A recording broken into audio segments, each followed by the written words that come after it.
All right. I'll let Carl and Terry chat to you because I've got to finish my dinner. Bad timing, but I'll be backstage and I'll pop in again in a minute. All right. Okay. Well, Terry, Hi. Yeah. the great JM DeMatteis here joining us. Yes. Nice Sorry, to meet you. I got to add some superlatives. Nice to meet you too. I'll never stop being a fan. So, you got anything you want to say to him or anything, Terry, or you just? I'll be totally honest. I know I've heard the name many times. I've even said the name on my video when I've been reading out who's written what sort of thing on different books. But I just had to Wikipedia, to be perfectly honest with you, to make sure what I have read of yours. And looking at all the DC stuff, I mean, virtually anything by DC that you've done, I've read, which is nice to know.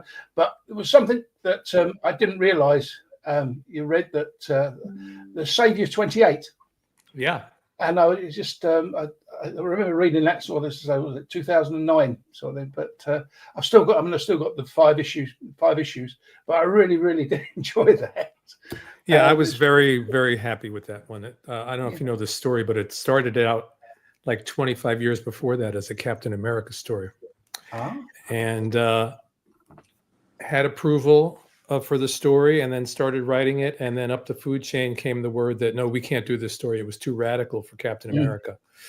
So I basically put it aside and kept reworking it for all those years, and I'd rework it and I'd pitch it to somebody. They never got it. I'd rework it. I'd wait a few years. I'd pitch it. And then, after waiting whatever it was, 20 years, I pitched it to IDW in the morning and got approved in the afternoon. It was the fastest approval I ever got. I only had to wait 20 years to get it. Brilliant. No, it's a great story. It's weird that they couldn't do it with Captain America. I mean, I thought they aged him in films and things like that. Well, it wasn't, the whole story was so that Captain America, became gave up violence, kind of turned his back on the whole modus operandi of the Marvel universe, which is punching and hitting, becomes a global peace activist, and ultimately gets assassinated by Bucky in the end, Yeah. So I think it was a little bit too radical. I think I'm trying to think if this was a quote that it made their other characters look bad, but maybe that wasn't a quote, but it sort of did, because it sort of said, look, what we're doing is stupid. We really shouldn't be doing this, Yeah. So, but it's okay. I am so much happier with the version that I did as Saviour 28, and it fit the political moment even more, I think, in 2009. It would really fit it now, I got to tell you. Most definitely. Yeah. It would make a great little mini series. Yeah, I think it would too. I know, IDW has said they pitched it, that they'd love to do it, but you hear that stuff all the time, so who knows? But Hey, JM, good to see you again. Good to see you too. Kind of hoping we'll get Mark in. Mark's on holiday right now in Portugal, so he may be calling from his RV too, but if not, I know he's listening. Was he there when the power went out? Yeah, sadly. Well, it's funny because my daughter and her husband were there just before, then they left and went to Italy, and like the day later, all the power went out. Right after they cut the power, they left. I'm kidding. I knew it was a joke because I knew they didn't cut the power. It's okay. There you go. Before we delve into any other side questions, again, I did want to give Terry an introduction, and you've met Bill before, talked to Mark before. But I want to kick it off with a Kickstarter update. How are things going into the multiverse right now? He's frozen. It's round 2. And I signed 300 and something books last week. David Balding, my partner, loaded up his truck and brought all the books to my house. And now he's in process of sending them out to all the backers. That's fantastic. And they printed beautifully, really, really beautifully. Really beautiful. I'm really, really happy with the way it turned out. Yeah. So I saw that. I have to ask you, what's been going on lately? What are you creating? What can you tell us, and what can't? Well, you can't tell us what you can't tell us. Most of what I'm working on, unfortunately, I can't tell you. So I can say that we just sent out the DeMultiverse because that's done, and we have all 5 books are going out in the world now. And that, I always say, that's a phenomenal thing that I've been able to launch all these new series simultaneously. The frustration with Kickstarter, of course, is there's a year and a half between each launch. So it's like, the next, it'll be a long wait before we get the third books out, but it's also exciting to get them all out there at the same time. And then we also have a collected edition with like all the issues in it together as well. So I'm working on something that I've been working on just today for Marvel that I can't tell you what it is. I just finished something for Dark Horse, but I can't tell you what that is. I just finished a new novella that I hope will be out by the end of the year. And it got so long, it might actually be a novel at this point. And I'm working on some really fun animation stuff, and I can't tell you what that is either. Although I can say that when Cape Crusader comes back, I think this summer, I have an episode in the second season of Cape Crusader coming up on Amazon. Can you tell us what villain? I'm not allowed to say anything beyond the fact that I've written it. They don't want me to say anything else, and I have to abide by that. Let me ask you this: did you see the first season, and did you have any episodes in the first season? No. I didn't have anything in the first season. I have stuff in the second season. So how do you feel about? And I thought it was fine, but the big kerfuffle was the gender switching with Penguin. How did you feel about that? I mean, as a writer, I'm sure you didn't have any problem with it. I had no problems with it. You have to keep reinventing these things and playing with them. Absolutely. And I love the whole sort of 1940s film noir vibe of the show. Me too. When the episode that I wrote, I will say that there's this whole background sequence with this old radio show playing in the background. I'm a big fan of old radio, 1940s radio. So I have a sort of an Orson Welles character narrating stuff in the background. And so I love the 40s thing. And I love the tone, but I like that it's different. I had to adjust because this is not the Batman that I'm used to writing. He's a different Batman. His relationship with Alfred, he doesn't even call him Alfred. He calls him Pennyworth. He's much more brusque. And I think as the series evolves, you will see him open up and become more fully human, because right now he's sort of like this obsessive, narrow character, but an interesting character. And I really like it. I think it's a fun show. I think it's a really fun show. And I'm working with great people over there, James Tucker and Jeff Thorne. And, of course, Bruce Timm is running the show, and just great people. So have you worked on anything like live action television or film recently? Recently, no. It's been years since I did live action. Yeah. Right. One of my novellas has been optioned for a live action series, but getting optioned and getting made, there's a big gap there. So as someone who's been there and done that with MTV, I know only too well. So and it's a pain in the ass. And then you can get it all made, and the guy you made it about, in my case, Don Ho, dies 3 weeks before it airs, and so it never airs. Wow. So hopefully nothing like that'll happen to you on the novella. Right. Yeah, but it's kind of scary how all that works. But it's a crapshoot, and with Hollywood, it's a very funny thing because I've been through this before. It's like things take forever and things move in slow motion, and then all of a sudden they can move really fast. You just don't know. So I'm hoping that this comes through because it's a great story, and I think it would make a great TV miniseries. So one more quick thing I want to ask you: how does it feel to see so much of the things you and Keith created with Justice League show up in the new Superman movie? I think don't know everything great. Yet. No, we don't know yet. I do know that James Gunn is a JLI fan. So my hope is that eventually this will lead to a JLI movie, which would be really great. Wouldn't that be great? But just to see Guy Gardner, and I know Max Lord is in there, and Gunn's vibe, a lot of his vibe is very JLI, and all his stuff, very much so. Yeah, and well, it's mixing the and I also saw, although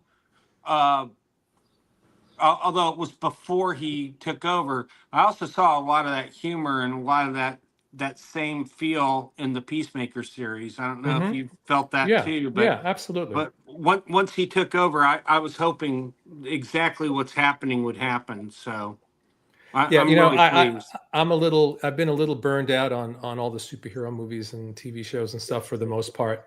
And I have to tell you, the trailer for Superman and the trailer for Fantastic Four, it really got to the 10-year-old in my soul. I'm really excited about both these movies. I will actually get off my ass and go to a movie theater to see these things. Yeah, me too. And I've actually heard really good things about Thunderbolt. So good. I hope so. Yeah. Yeah. Yeah, I'm hoping. I was hoping to see it tomorrow, but unfortunately, something happened that I am not able to. But I will be going to see it Monday. I'm looking forward to it. I mean, I don't know anything about the Thunderbolts. I don't want to know anything about them because there's so many of these things are ruined by all these people slagging this off and slagging that off and everything else through the media. Even before they've seen them. So yeah, no, I found out what the apostrophe meant, and I was really pissed off that I found out before I got to see the movie. So yeah, I don't really know anything about it. It doesn't, and I can't, just from seeing beyond seeing the trailer, it doesn't look like it directly relates to the original Thunderbolt comics. No, not at all. It's a whole different cast of characters. Yeah. So, but it's sort of what they did with Creature Commandos. They used the concept, my concept. But then they built on that and took it to a new place, which is fine. Did you create GI Robot? No, I did not. I created those guys that he's holding up, the original Creature Commandos. Yeah, fantastic. But it's hilarious to me. That was one of the first things I did. My early days at DC. And here's something I did 40 something years ago, and suddenly, that's the first comic of mine I think that ever came out. But Creature Commandos, here we are all these years later, and suddenly it's this big deal in the DC universe, which is fantastic, and they'll pay me for it too, so that's good. Oh, that's even better. Yeah. It's kind of sad, but Pat Boyette his family has yet to get any kind of money or attention, or even them crediting him with creating Peacemaker or co-creating, and it's really sad because I don't know if anybody's kind of looking out for him, but I don't know the details. So, but I know that in my experience, DC has been very good about that kind of stuff. So maybe they just need to have a lawyer knock on their door and it will get straightened out. I hope. Yeah, that's what I'm hoping for. I love seeing your big credit at the end of Creature Commandos, I guess. Yeah, me too. It's fun. Wasn't that beautiful? Yeah. I looked forward to it every episode. So, and it's funny too because I was literally just starting out in the business, and when I started out writing for those DC anthology comics, one of which was Weird War Tales, and I have a distinct memory of sitting in my bedroom trying to come up with that because I was just starting out. I just wanted to sell and learn and get the next story sold. And I'm thinking, Weird War Tales. Well, Weird War. What's weirder than just putting these classic monsters into a World War II setting? And I was going to pitch it to Paul Levitz, who was editing Weird War Tales at the time. And then the DC implosion came, and I was out of work for like 8 months or 9 months. And then time went by, and I got work again. And Len Wein was editing Weird War Tales and wanted an ongoing series for Weird War Tales, and then I dusted off this idea from the year before, and I think I wrote the first 6 of them or something like that. And again, wow. Here we are all these years later. It's pretty funny.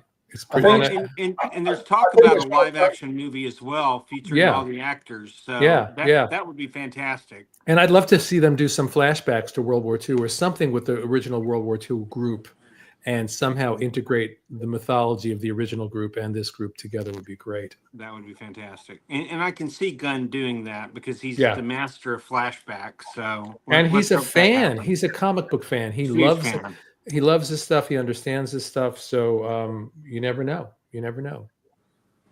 No, he has got. Things like Guy Gardner looks realistic, hasn't he? Yeah. Metamorpho looks realistic, and all the rest of it. So he's definitely. He's definitely looked into it, but everyone's saying how unrealistic he looks and how he doesn't look like the comic character, and it couldn't be. To me, it couldn't be further from the truth. I feel like they got it spot on. People love to have massive opinions about a trailer. Do you know what I mean? And it's like, it's a trailer. 100%. You have no idea what this movie's going to be. Any movie's going to be. Sometimes the greatest trailer in the world leads to the worst movie you've ever seen. And sometimes the crappiest trailer you've ever seen ends up being for a great movie, And everybody, 100%. sometimes it's not even the trailer. They did a little short trailer for the trailer first. Now they do, 30 seconds, and everybody has opinions. It's but that's the internet. Everybody had this an old Peter Townsend song, and the line is that anyone can have an opinion, anyone can join in and jump. And that's what the internet is. And that's the good of it, and that's the bad of it at the same time. Yeah. Absolutely. Absolutely. I mean, back in the 60s, I think actually the Creature Commandos is the reason I started collecting Weird War Tales, because I don't think I'd bought it previously.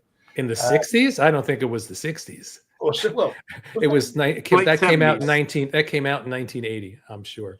Oh yeah. Was it that long ago? That's short ago. In the 60s, I was just a kid. I wasn't writing comics. I'm sorry. I'm not that old. Yeah. I'm saying damn good. I'm being silly. Me, Stan, and Jack side by side, creating all those great characters back in the 60s. I started collecting in the 60s. Who do you think he is, Jim Shooter? It's okay. I'm just having fun with you. Don't worry. Yeah. No. Like you say, 80s. Say must have been around that. But like you said, it was just after the or before or after the implosion and all the rest of it. Not that living in the UK, known anything about that whatsoever. I mean, one day they're on the shelf and the next day they're not. I mean, so I had just started selling stuff to DC. Like I sold my first script in December of 1977 and was selling them stuff through that following June. And then the implosion came in June of 78, and I didn't get any work till spring of 79. Wow. And when did you start working for Marvel? Well, probably in 79, I got a foot in the door, either in 79 or early in 80, late 79, I started doing some fill-ins for them.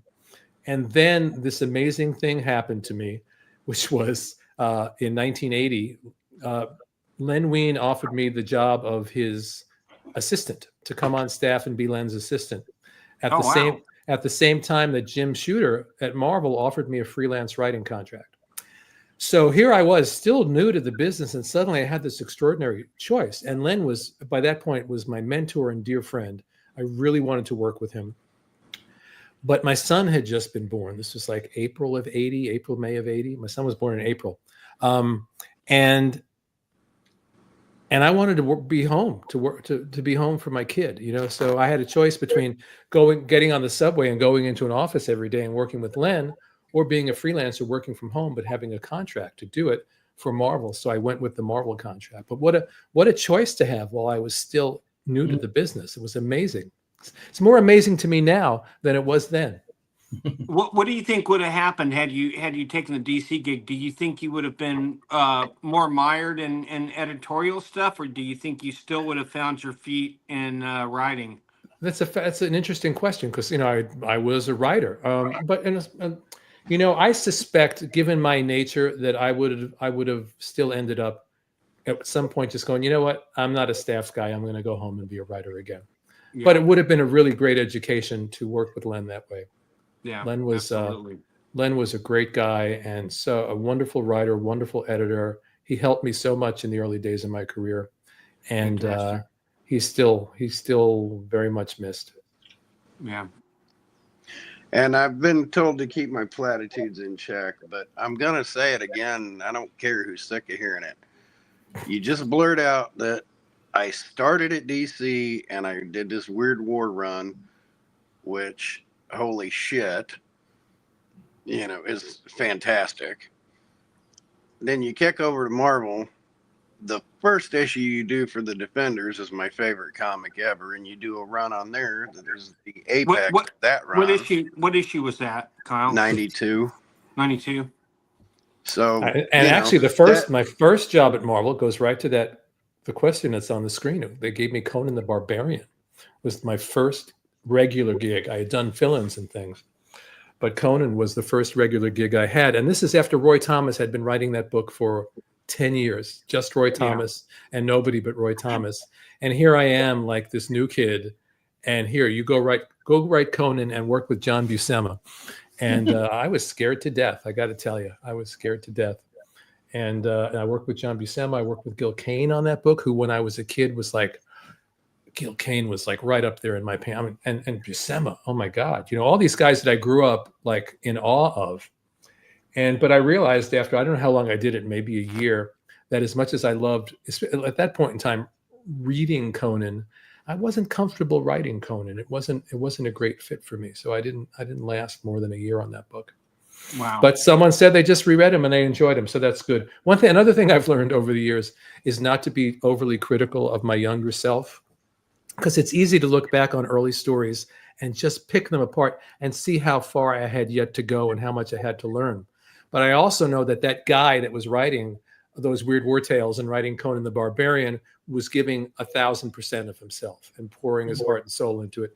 And I have to respect that. And the other reason I've learned that too is I go to conventions or even just a comment like that. You know, people come up with a story that maybe in my mind is like, I just see the flaws in it and they go, this is my favorite comic ever. Even that first Defender story, if I'm going to read it now with the eye of the writer that I am today, I'll pick up, this dialogue or this line here or whatever it is, but it doesn't matter because it resonated with you, you know? Right. That's what matters. That's all that matters. 100%. years later, it still does. Yeah. Still my favorite book. So, and then I love that. You got any more Conan stories? I mean, because I could sit here and listen to someone talk about working with Gil Kane or John Buscema. I'll tell you. Did you hear a lot of my boys from working with Gil Kane? Unfortunately, I never spoke to Gil Kane, which is too bad. Well, let me tell you, I think I'm the guy that drove John Buscema off Conan, because I got a call from my editor one day saying, John's not happy with the stories and he wants to talk to you. And I was so intimidated. And I got on the phone with him and he laid out what he didn't like about the stories and what he thought a good Conan story is supposed to be. And I was like, yes, sir. You know what I mean? It's John Buscema. and sat down, crafted the next story to do everything that he wanted it to be. And again, you couldn't tell if he was unhappy, because he always did a great job. Right. You know, he was mostly doing breakdowns in those days, really simple. But his breakdowns, although they were so simple, all the visual information you needed was right there and clear as a bell. Right. So anyway, I turned in the story, giving him the story that he wants it to be. And like an issue later, he quit. And then but they said, hey, you got Gil Kane's coming in. I was like, oh my God. And Gil Kane turns in his first issue. And I'm just, my mouth is hanging open. It was just amazing. So I look back now and I see in my very, very early days, I did stories with Buscema, with Gil Kane. I did some anthology stories at DC with Steve Ditko. I mean, Steve Ditko, for God's sake, you know, guys like that. Gene Colan. I did a couple of black and white Hulk stories with Gene Colan. You know, it's just amazing to me. And I think at the time I couldn't let it in or else I would have been overwhelmed. Now I look back and it's like, holy Moses, I was working with these guys that I revered, that I grew up revering. So it's really an incredible thing.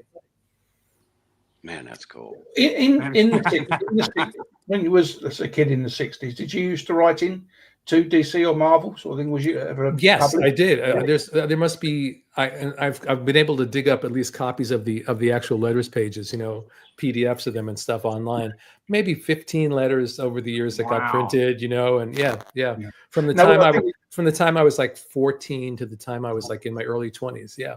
Yeah, so on the databases, like the Marvel database or the DC database, one of the others that I do on my channel, that sort of trivia I usually add on to, and I'm sure I've said your name a couple of times.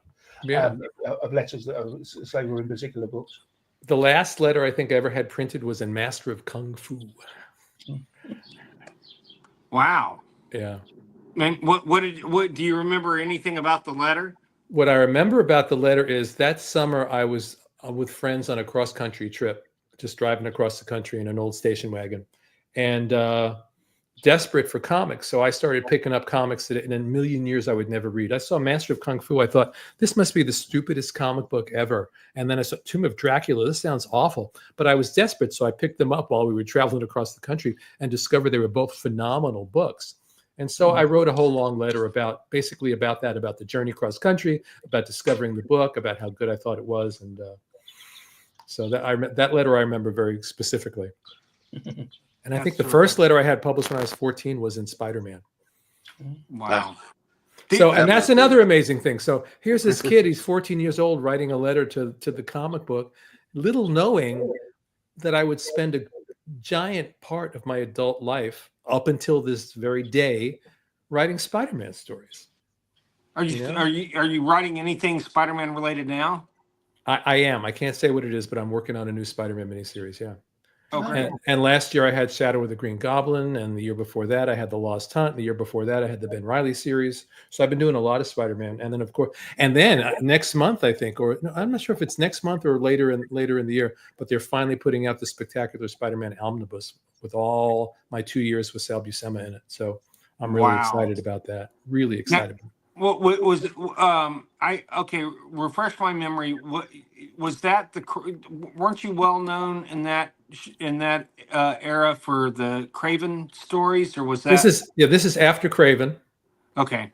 And then we did 2 years. We did a 2 years of kind of this Harry Osborn saga that wove through the entire 2 years of our book that climaxed in Harry's death in Spectacular Spider-Man 200. Yeah. Which is probably, if I was going to pick a single issue Spider-Man story that I've done, probably my favorite. And I have that upstairs signed by Sal, but I do not have it signed by you. Shame on me. One of these days. Yeah. Well, I've still got to give you the Vonnegut tour, and I'll bust that out of the Dynamic Forces bag to get that one signed. You come to town for a con, I'll give you the full Vonnegut tour. Okay. And remembered something the other day that really cracked me up that I thought you'd be tickled by, because even though Indianapolis has over 1 million people in the immediate vicinity now, it's a real small town, always was small town. And in fact, I always forget to tell that my mother's mother went to Shortridge High School with Kurt Vonnegut. Wow. She was a sophomore when he was a senior. So they didn't know each other. They weren't familiars, but obviously they passed each other in the halls. That's really cool. You probably know I'm a huge Vonnegut fan. Yeah. Yeah. But yeah, back then in 1930s, there were 7 high schools in Indianapolis. North, South, East, and West, there were only 7 schools. 2 were technical schools. 1 was a full-on colored school. The other one was mostly, they're so segregated that basically the rest of the city went to 3 main schools. Wow. It was impossible for these people not to run into each other. So then my mom grew up a Vonnegut fan, and then I run into you, and I was like, yep, got to take you on the Vonnegut tour around here. Because again, that would be really fun. That'd be really fun. It's just a tiny little world. I mean, you can call it a big city all day, but this city is just tiny. The counties and the suburbs, there's just not, I can't go 2 blocks without running into a familiar face. It's so small town here. But on the subject of Vonnegut, I didn't want to get too heady till we got through the other stuff. But this is why I gave you a heads up on this, and so you could look back at stuff. And like that first Weird War I showed, I wanted to talk to you about how much Vonnegut and those other writers that profoundly affected you. How much did that trickle into those Weird War tales? Into Weird War tales? Probably not much. Into my work in general, yeah. If you look at Moonshadow, there's a big Vonnegut influence in that. But in Weird War tales, if I think about those stories, because they were like little Twilight Zone stories. They were little short tales with twist endings, supernatural. Especially the Weird War, the always strongly anti-war, very, very much like Serling. Serling's war stories on Twilight Zone were always great. Fantastic stories that he did, because he had horrendous experiences in World War II that traumatized him for the rest of his life.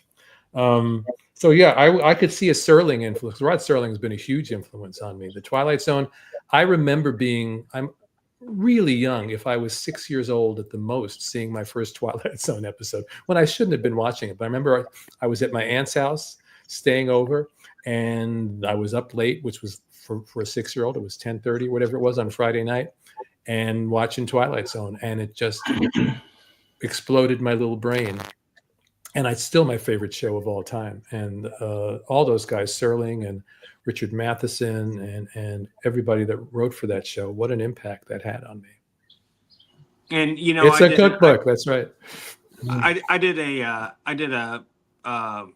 panel last year at Comic Fest on Serling and his love of comics and how comics work their way into his work and vice versa. With Steve Ditko was a huge Serling fan, and a lot of that stuff worked their way into his monster books. Right, you can see that. And it's so funny that how television and comics have always seemed to have this synergy between the two, because they're both in many ways the same medium if you think about it, and how funny that there have been so few vehicles that came from comics and went to TV that really kept the comic bookness in when it could have been done so easily, in my head, I think, because the mediums are so similar and so similarly structured. I don't know. Well, they're similar and they're not, and having even with comics, having adapted a bunch of comics into animation for animated movies or episodes of shows, it's, you think it's the same, but when you start to put it in another form, it is and it's not, and Right. And an adaptation is just that. You have to adapt it. I always say, if you're just going to do it exactly as it was in the book or the comic, then just read the book or the comic. You have to bring something new to the table. You have to expand it or deepen it in some way. One of the things I had to adapt was Mark Miller's Superman Red Sun, and we did that as an animated movie. That's a very dense, packed story with so many events and so many incredible. It's a great story.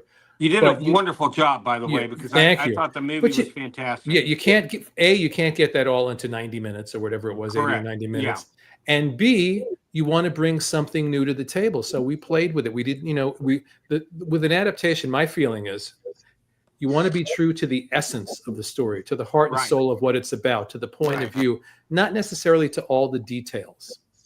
You can bring other things in. You can use that as a foundation and build on it. I did a Constantine movie, John Constantine movie, which was based loosely on a graphic novel called All His Engines. That I think it was Mike Carey that wrote that. Leonardo Manco drew it. Beautiful, really, really good story. But again, I used that as a foundation, and we kind of built a whole new building on top of that foundation. The foundation was still there, and all the elements from the story, the essential elements were in there, but we got to play with it and make it into something more. Because you want that when you're doing an adaptation, as long as you're being true to the heart and soul of the story. Right. I think you blow an adaptation when it's like, no, this is not really what the story is about. Or if you're sort of, what you're doing is fighting the themes of the original story or the intent of the original story. But if you stay true to those things, you can build it and play with it in a lot of different ways. That's amazing. There was a Twilight Zone comic series and a few graphic novels or whatever. Were you ever asked to, because you are doing that episode, were you ever asked to do any of the comics? No. But it's funny that the very first thing I ever sold to TV was for the 1980s Twilight Zone. That was my first TV What sale. episode did you write? I don't. It was called The Girl I Married. It had Linda Kelsey and James Whitmore Jr. in it. Wow. I'm sure it's on YouTube somewhere. Yeah. I've got all of the DVDs of all of the Twilight series, so I must have it. Oh, then you must. Absolutely. I will watch it later. But what a great thing, for me as a huge fan of the Twilight Zone. And again, sometimes when it's happening, it doesn't hit you as much as it does later. I look at it now, it's like, here is this kid that grew up on the Twilight Zone, and the first thing I sell at television is the Twilight Zone. Now it's not the Twilight Zone, but it was close enough, A Twilight Zone. I mean, I got to give you credit for that. It's fantastic. Exactly. And I love the fact that, when I went down the Vonnegut Road with the question, the brain would immediately think, all right, so it's going to be in a war book. It's going to be in a war story. And you say, nope, not really. Here it is in Moonshadow. Mm. And then to just intertwine those makes the book even better for me.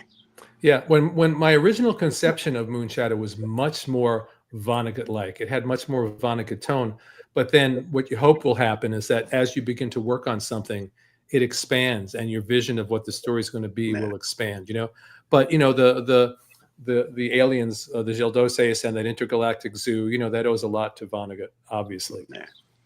But we took it in our own direction from there. Outstanding. And a callback to something you said earlier about Len Wein and how he affected you and things. Who have you taken under your wing over the years? Well, there's been a lot of opportunities over the years. People come to me with their work, and one of the things that I do, in recent years, I've done a bunch of writing workshops, and I have a little business called Creation Point Story Consultation, where people come to me with their stories, and we sit down and we work on their stuff. And it's really, about 10 years ago, I was doing an interview somewhere, and they were asking me about all these questions about craft and what do I do, and I realized, after doing it for so long, you know a lot. You don't really know that until someone asks you, and you have to express it verbally, because most of it is intuitive. And that's when I started doing the workshops and launching this other thing.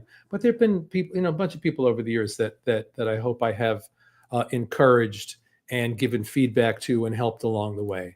I don't need to make a list or say, oh, I did this or this one or that one, Yeah. But it's a natural thing. You just do it. People pass it along to you, and you pass it along to other people.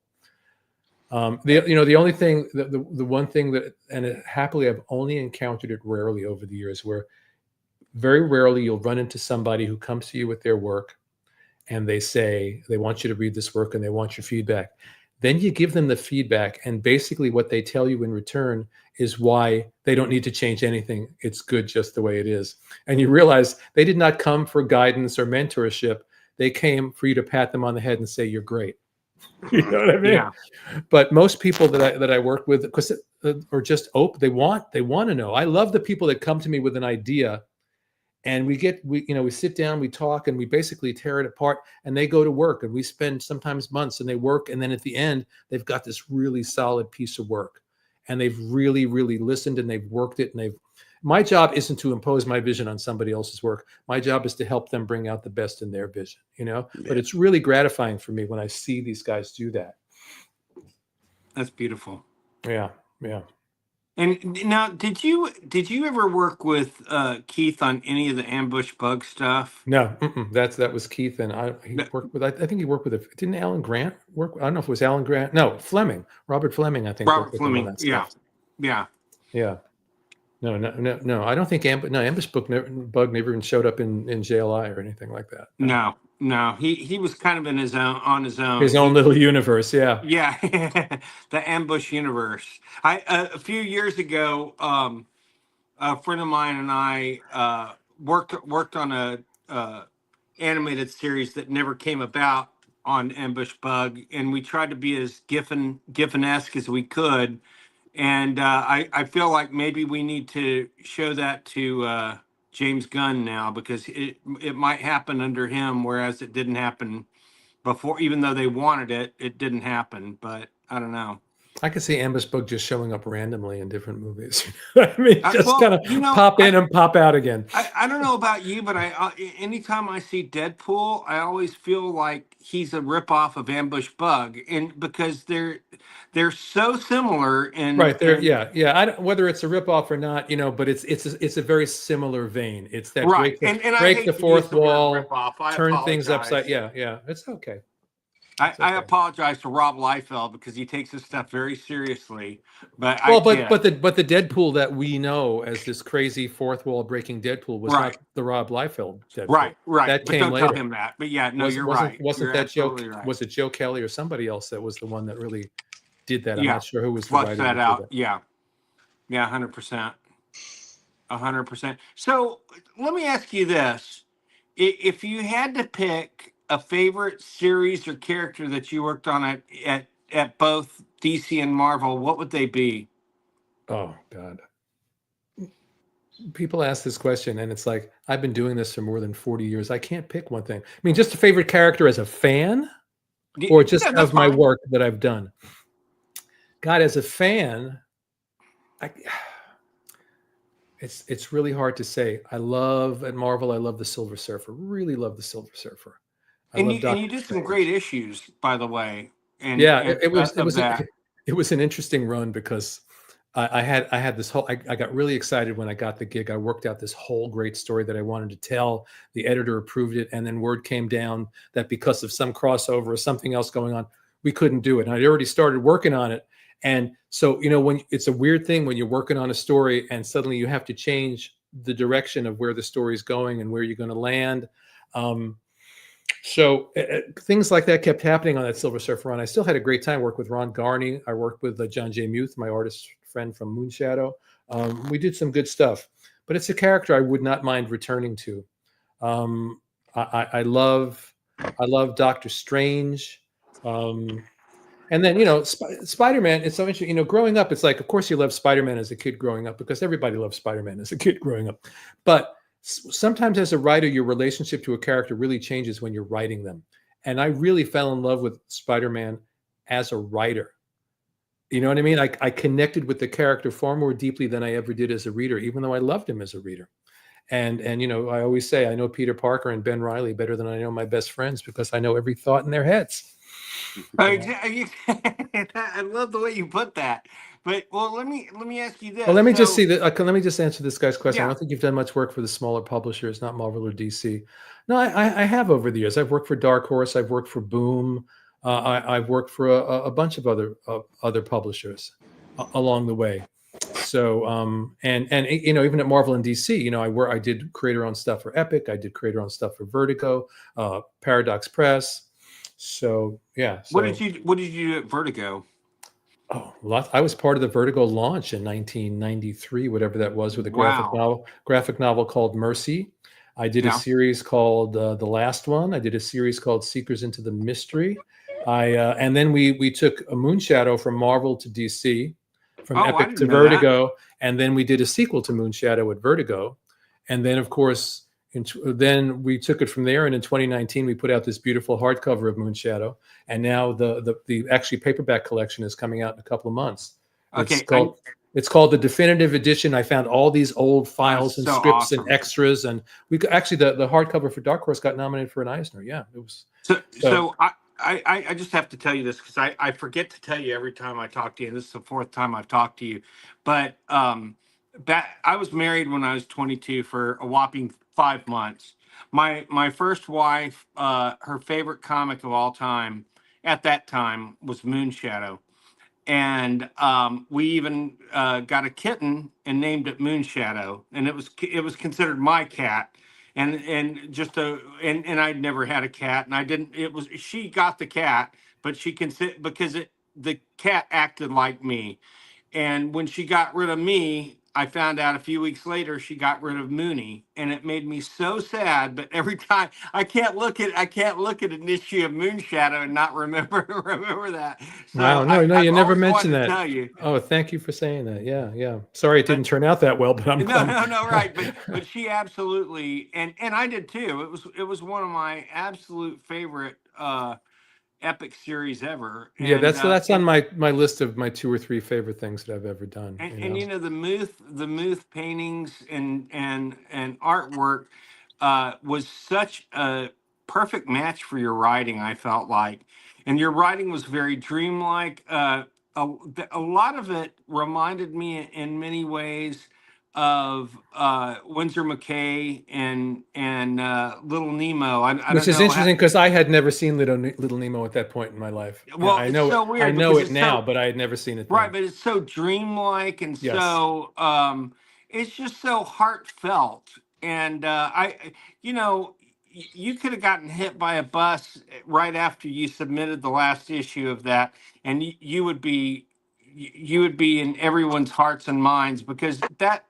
Honestly, that series really struck a chord in so many people. And has it ever been optioned for television or movies? It never has, and honestly, it astonishes me that it hasn't. And especially now, because now, I could see in the '80s that would have been a really difficult work to translate. Although I used to imagine a Terry Gilliam Moonshadow. I thought that wouldn't that have been great? Oh my gosh! But my manager has pitched it here and there, so you never know. It could always happen. Moonshadow. The thing about Moonshadow was, I had been working at DC, working at Marvel, working within the confines of those universes. Right. And I've said this before, but by stepping out of those universes, all these limitations were, for the most part, limitations I put on myself. You're writing Defenders or Captain America. I'm writing Marvel comics, I'm writing DC comics. You have a certain mindset. By stepping out and doing something that was just my own, I sat down to write Moonshadow as if I was writing a novel, and suddenly all the guardrails were off.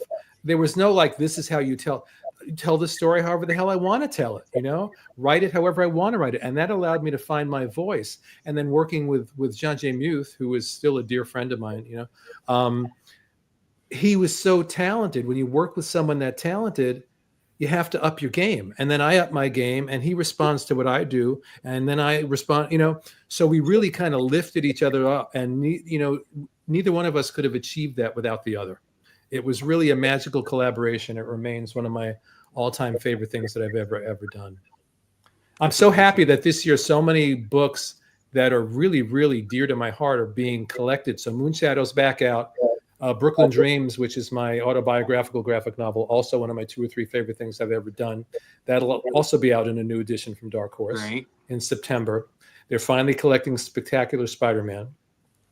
I had a 2-year run on Dr. Fate at DC that's with Sean McManus and a miniseries with Keith Giffen. One of my favorite things I've ever done. That's being collected for the first time. Great miniseries, by the way. Yeah, and this, came out, the last issue came out in 1991 or something. It waited all this time for it to be collected, and it's all in one giant volume. So a lot of things. There are some other things too. Keith and I, the last thing Keith and I ever did together was we did 3 years of Scooby Apocalypse of all things, and had a great time doing it. And I looked up. They don't tell me sometimes. I looked up one day in the solicits, and suddenly there's this Scooby Apocalypse omnibus coming out. So all this work, amazing. All this work is coming out like in the next 6 months. Because of the Supergirl film, do you think they might bring out Wings? Oh, that would be nice. That's a really obscure one too. I mean. That would be nice. That would be really nice. That was, for those that don't know, that was an Elseworlds, a Supergirl Elseworlds that I did with a wonderful artist named Jamie Tollickson, who did a beautiful job with that. Yeah. That's great. I've never heard of it. Now I have to go look that up. I mean, it's really, that was really under the radar. Yeah. Wow. Fantastic. I have, as far as I know, I've got all the DC Elseworld stories, so to say, and this is what I remembered that. And as I said, again, it was something on Wikipedia, and I realized, it was you that wrote it. So, I mean, even on Wikipedia, it's in the red. There's no, you can't go to anything about it. So, right. There's no, there's no entry on it. Yeah, right. That's right. There's, it's so. I talk about this all the time. You never know. All I can do is write the story and do the best job I possibly can.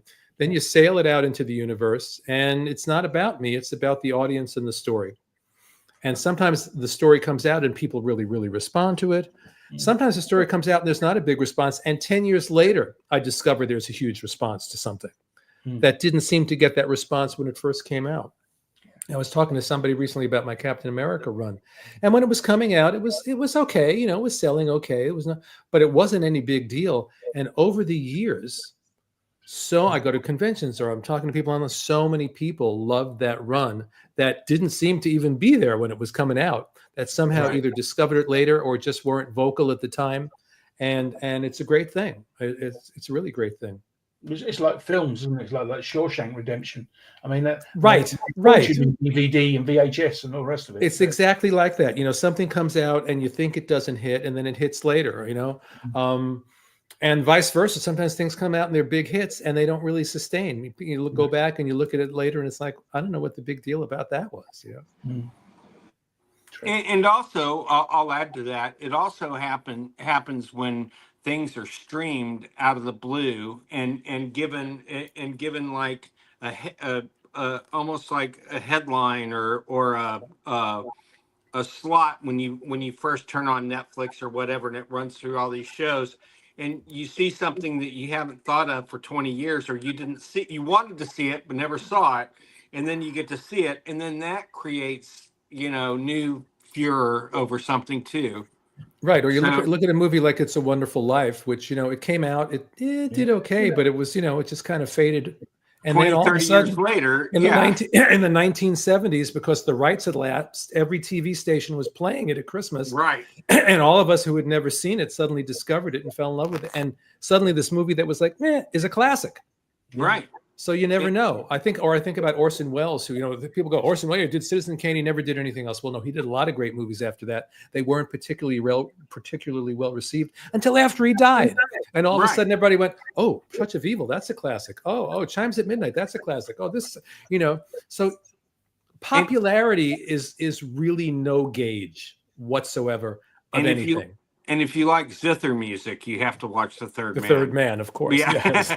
Oh my God, that music drove me insane in film school. We had to watch that, and I have to admit, I hear it in my head right now. I know it's a great movie, but enough with the fucking zither. But no. There was a Third Man radio show also that with Orson Welles. Yes, there was, yeah. And there was also a Third Man TV show in the very early days. Right. Of television. Yeah, that I've never seen, but I have all the episodes of the Third Man radio show. Yeah. Oh wow, yeah, that's amazing. Yeah, it was on Dumont or one of those other. Yeah, it was. Channels. I think it was made in England, but it was syndicated in the United States. But now you go. There's so many sites online where you can do free and legal downloads of this stuff because they're all in the public domain. Oh right, absolutely. And I just found out there was this relatively comic book kind of TV series where this guy had been shrunk because he was there when they detonated a nuclear bomb on a test. I mean, the island Incredible Shrinking Man? Is that what you're thinking? No. This was a TV series where he basically becomes a FBI agent, and he's shrunken, and he's shrunk, and he was played by the guy who played the Colonel in Wonder Woman. Strangely enough, Lyle Wagner. No. The current the general. I'm sorry, the general. Oh, I don't know who that was. I don't know what actor that is. He was also in. Do you remember him? I don't know if you'll remember this, but there was. I'm Googling this right now, trying to find the answer. Okay, there was a TV series called Tombstone Territory, and he played the newspaper guy. He was like one of the lead stars. So you can if you can't find him as the general. Tombstone Territory, huh? Okay, I'm looking. Territory, American television series. Okay. And the actor is Pat Conway. Wow, that's an obscure actor. Now let's see what else Pat Conway was in. Okay. Oh wait, this is the Tombstone Territory thing. This is not Pat Conway. Let's try that again. We're going to really waste some time here. Just give me a second now. But I really wanted you to know about it because it sounded like something you would really like. He's so obscure that they don't even list everything that he's been in. Wow. I don't see anything about a show like that. You sure you didn't dream it? No, I'm positive. Here. I'm gonna leave real quick and I'll find it. Hold on. Okay, you go find that because I want to know about that because that's funny. Yeah. And while he's finding that, I can tell you, I now know what is tops on my Christmas list this year. What's that? Is a signed copy of Brooklyn Dreams. I do not have one of those on my shelf, so I'm going to make that happen. And again, I mean, you get plenty of platitudes from us, but dude, the stuff that sits on my shelf from you, it's just in a place of honor. I found a DVD. So surreal. You were talking. Oh, you found it. That's great. Like you talking about working with the guys that you looked up to back then. Every time I talk to you, it's not all fanboying. It's holy shit. I'm sitting here talking to a guy that I had so much fun reading your comic books and get to say, hey, that was cool. Thank you. And hey, that was neat. And you got a story here. Utterly surreal. Well, I think as fans of this material, we are all very in touch with the kid that we were growing up reading this stuff. And I think that's a great thing. That's a great thing. Someone else might say that's not a good thing. I think it's a fantastic thing to keep that kid alive and to keep that sense of wonder alive and awe and appreciation. That's why I still do this stuff. To this day, like a week or so ago, it was like the anniversary of Superman Day, whatever it was, and I realized I've written Superman in comics, in animation, and if you count Superboy, live action, right? Mm.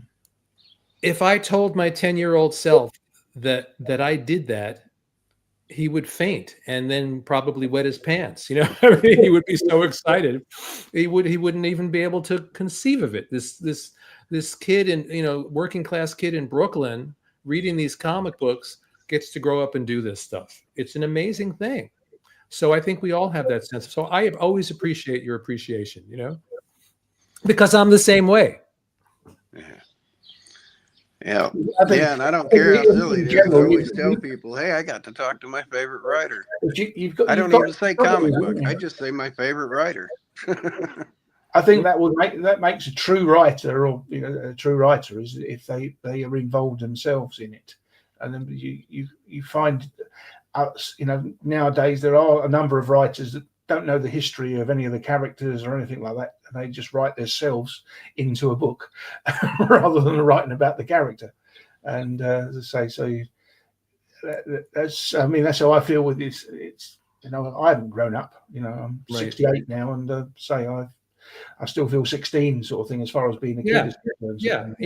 As you get older, what you really discover is that the essence of who you are it's not going to change. It's like when you're young, you have this image of someone who's older as being this thing, but that ain't the way it works. And the beauty of being creative is, when you're engaged in the creative act, it's just you and your imagination. So is this me? Am I 20 years old? Am I 50 years old? Am I 110? It doesn't matter. You know what I mean? Right. It's just and creativity keeps you young. It really does. When I was like you, when you're 11, 12, 13, somebody that's 30 is ancient, aren't they? So, yeah. Now you get to the stage where you're that same age. I mean, I saw it today actually. A shop. I came out of a shop earlier, and there was these two kiddies outside, both smoking, and I sort of looked at them and I thought to myself, well, I got out smoking when actually 41 years ago. When I was 27, I got out smoking. And I looked at these two, and their combined age weren't 41. And I gave them up when they're like £1 a packet. And now they're like 13 or 14 pound a packet. I know, it's so funny because I was working on a story where it was a time travel story, and someone had come from the 1960s to the present day, and he went to buy a pack of cigarettes, and I had to look up because I don't smoke. All I remember is when I was a kid, my mother would send me to a cigarette machine in the building next door with a quarter to get a pack of cigarettes, and they're like $15 now or something crazy like that. Yeah. Unbelievable. I don't know how people can afford it. As I say, even if you're on good money, it's still a hell of a lot of waste of money. Yeah, the most generic I can get. And I'm dying of cancer, so I'm not giving up this sitting in the garage reflecting on life. Sadly, cigarettes killed both my parents, but ironically, the cancers that are eating me have zero to do with smoking. Cigarette smoking. No, I know sense. In your case, yeah. It makes no sense. You would figure that's what would get me, but it's not what's going to get me, which is ironic. I think it's all the stuff you saw in Warfare. But no, that would have got me 25 years ago. I don't know. Would have been it. Slow burn. But that made me think of something else. And over a decade of hammering you with questions. Wait, hold that one thought. You went away. Did you find that TV show? No, but I'm on my way. And it's Richard Eastham who we were looking for. Pat McCoy was the star. Eastman was the one who played the general in the 1940s Wonder Woman. Richard Eastman? Eastham. Eastham. I've never even heard of him. Wow. Yeah. All right. All right. What was the next question? That story you just spoke about with the cigarettes there. What story was that? Oh, it hasn't come out yet. It's this new novella that I just finished. It has a time travel. Yeah. But now you know it's a time travel story. That's all I can say. I love time travel stories. I do too. I just love time travel stories. I did a time travel a film a few years ago that got a few awards. It was a short, and I'll share it with you sometime. It's on YouTube, but the name of it was Time Capsule. And basically, I as an inventor create a pill that I take, and it can take me back 24 hours. And it winds up being also film noir because I wind up getting killed at the end by my girlfriend in the movie, who is a day trader and sees having the pills as building a fortune, and she kills me. And the day before, I'd saved her after she had died accidentally. long story, but it's all about a pill, and it's a 7-minute film, and it was a lot of fun to do. And it's the only time I ever, and it's because we drew just a 48-hour film competition, and we picked 2 categories, and it was time travel and film noir, and I tried to merge them all together. When I co-wrote the script. And we made the whole thing in 48 hours, and I have a friend that's been involved in one of those several times in those 48-hour things. It's still one of the best things I've ever done creatively, and it just goes to show you don't have to work on something for years and years and years for it to be good. You know? That's a really interesting point, because just as you never know what a story is going to do once you sail it out into the world, sometimes the story that you labor over just falls down and dies.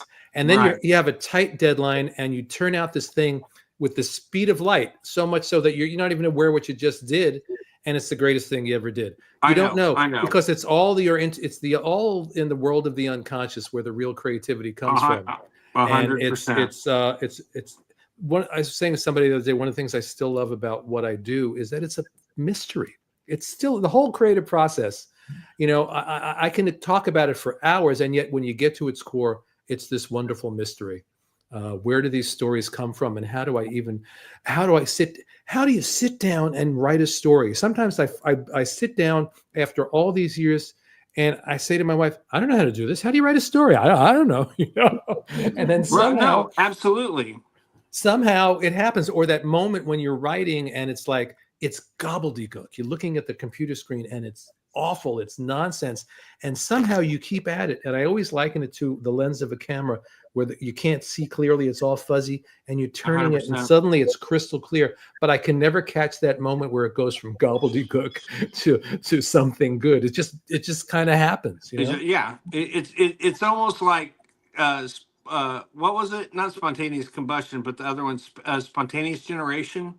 Where they said if a place was all crappy and everything, that suddenly maggots and fleas would appear or something like that. I'm trying to think of the right term, but it's almost like that, where you have the germ of something in you, and suddenly it just turns into something else. Yeah, well, that's the magic of the unconscious. Why do I sometimes wake up in the morning 100%. and there's a movie playing in my head that I've never seen before, and it's a new story.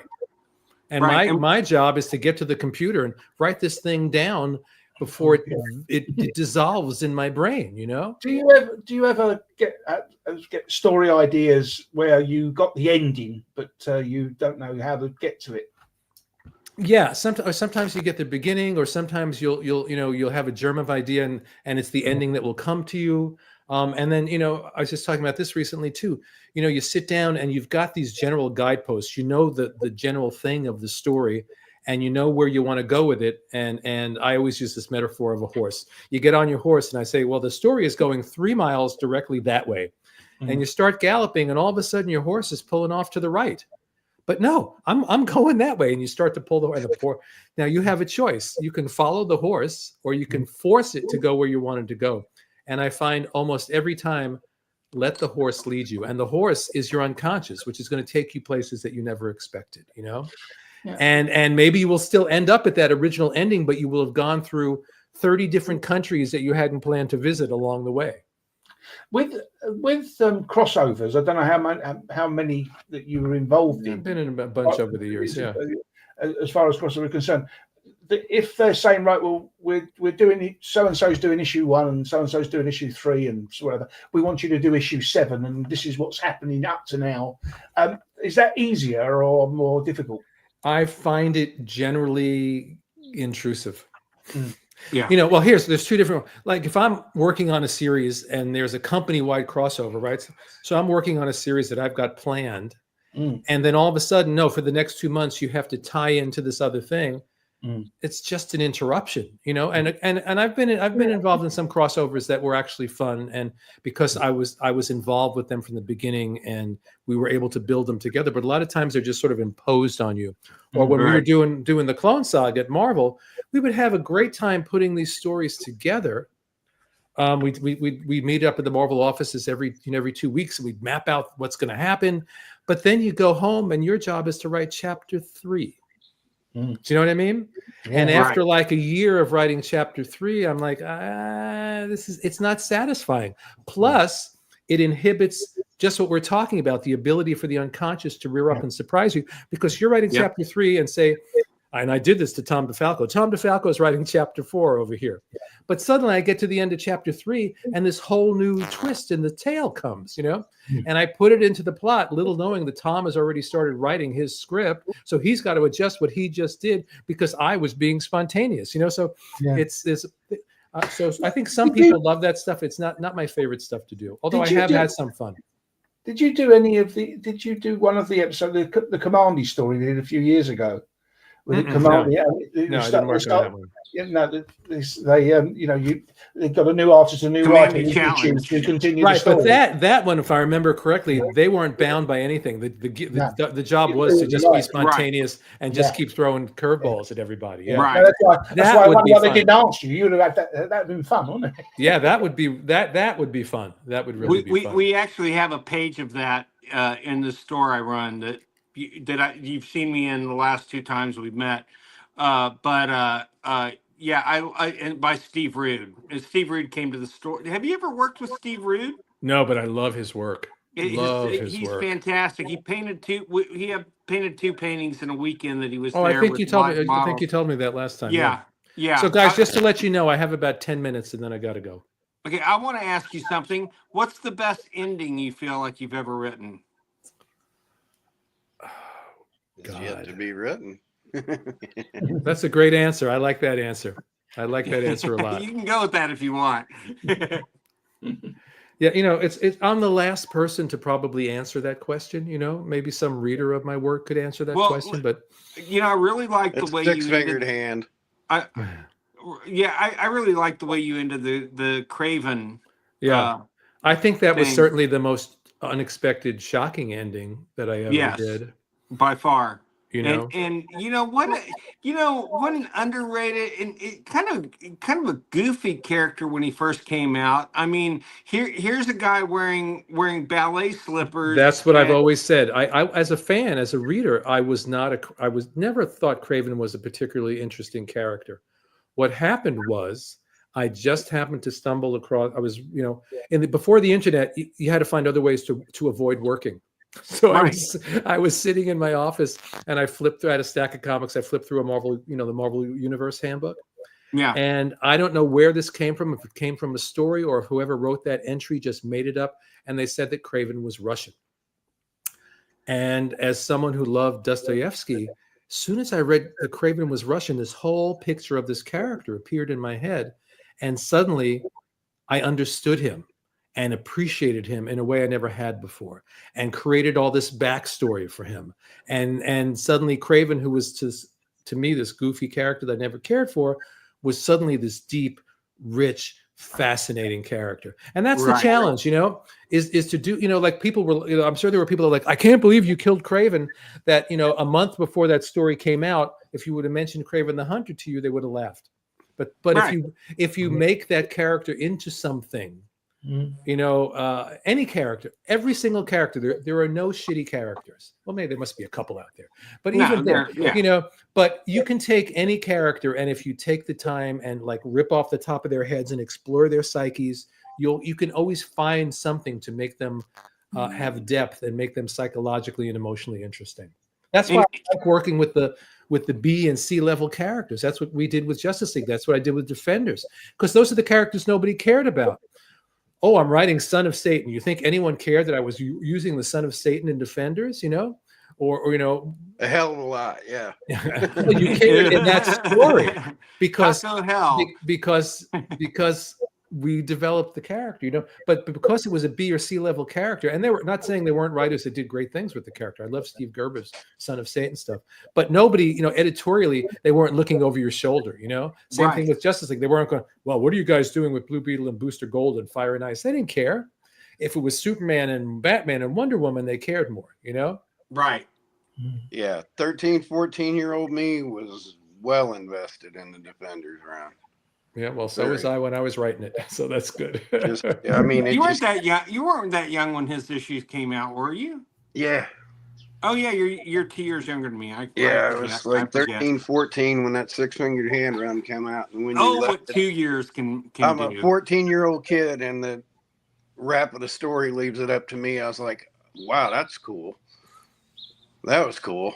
So I got to guess what happened here and what goes there in the next. I had to write an introduction because I've been collecting them in these Marvel Treasury editions, and I had to look back at those, especially that six-fingered hand story, which when you read it, it really looks like I mapped that story out. Like I knew everything that was going to happen, how it was going to twist and turn, and I didn't. I was just sort of going with the flow. Yeah.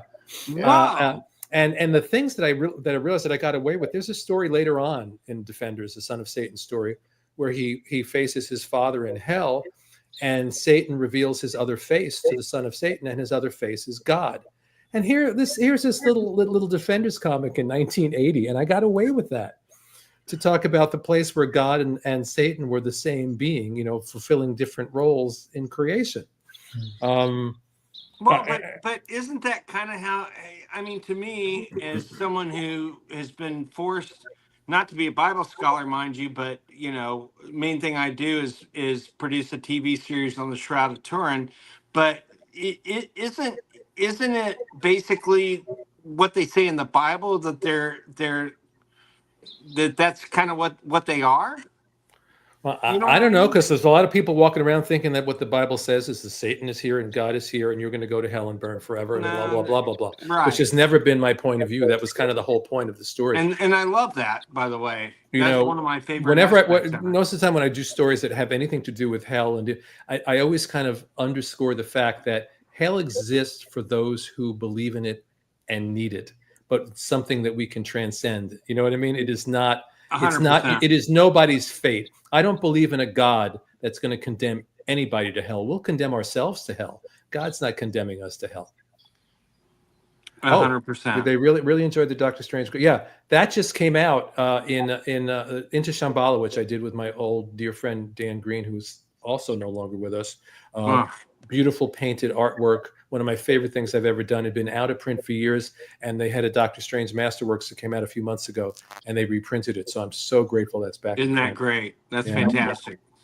All right. Well, before we lose you, and I got to call back to this, what I was asking about 10 minutes ago. Okay. I've been bugging you with questions for over a decade, and Terry brought up something that actually made my mind go to a question I haven't bugged you about it. Okay. Got to discount any of your original creations and things like that, and we're going to go with the Marvel and DC mainstays. Is there a particular issue of a book or a particular character where 13-year-old you wound up in a character for a story or something? What do you mean? What do you mean? What do you mean wound up inside that character? I don't know what you mean. Paint yourself into a Peter Parker moment? Was it you in the moment being Peter Parker? Did he say something that you thought as a kid? Did in a Doctor Strange story, did he go down a road and have an experience that you had where you stepped into that character for, I see what you're saying.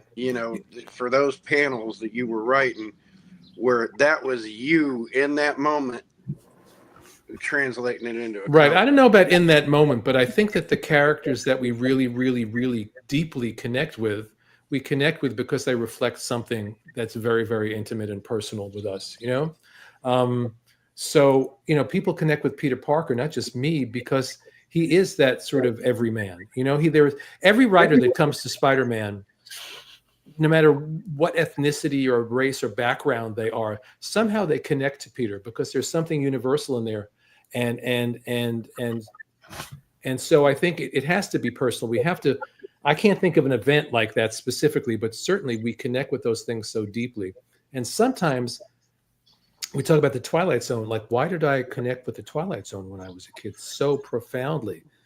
And I think because there's a worldview to the Twilight Zone where it says that the universe is alive. And although it's sometimes dark and scary, it's also magical. And we can interact with the fantastic and the miraculous. And something inside me already knew that. So we connect to the stories that remind us of the things that we already know, but that we don't consciously remember. Does that make sense to you? Do you know what I mean by that? And I think that, stories kind of wake us up. The best stories wake us up to who we already are. Nice. Well, that's a semi-profound way to end. That's a great way to end. No, that's a great. No, absolutely. And again, we thank you so much for taking the time to be with us. We realize that this is all Kyle's doing. Damn you, Kyle. But we're all big fans of yours. But we also think of ourselves as kind of friends and compadres in this comic thing that we love so much. Yes, absolutely. So, we're all part of a crazy extended family. Thank you so much, buddy. All right, guys. We'll see you next time. Thanks so much. Thank Bye-bye. you, Bye. See you soon, buddy. Not a bad friend to have, huh? Not a bad friend at all. What a wonderful guy he is. Now I have to find that fucking TV series. If you didn't dream it. Huh? If you didn't dream it. Hey, Bill. Yeah, I know. Now I'm like second guessing myself, Gray. Thanks a lot. You heard what if you said find too, it, if you find it, share screenshots or whatever, share it to the group. Yeah. I'll link it onto him, and yeah, great. If you track it down, if he doesn't track it down before, didn't ask him anything about his latest Kickstarter, did we?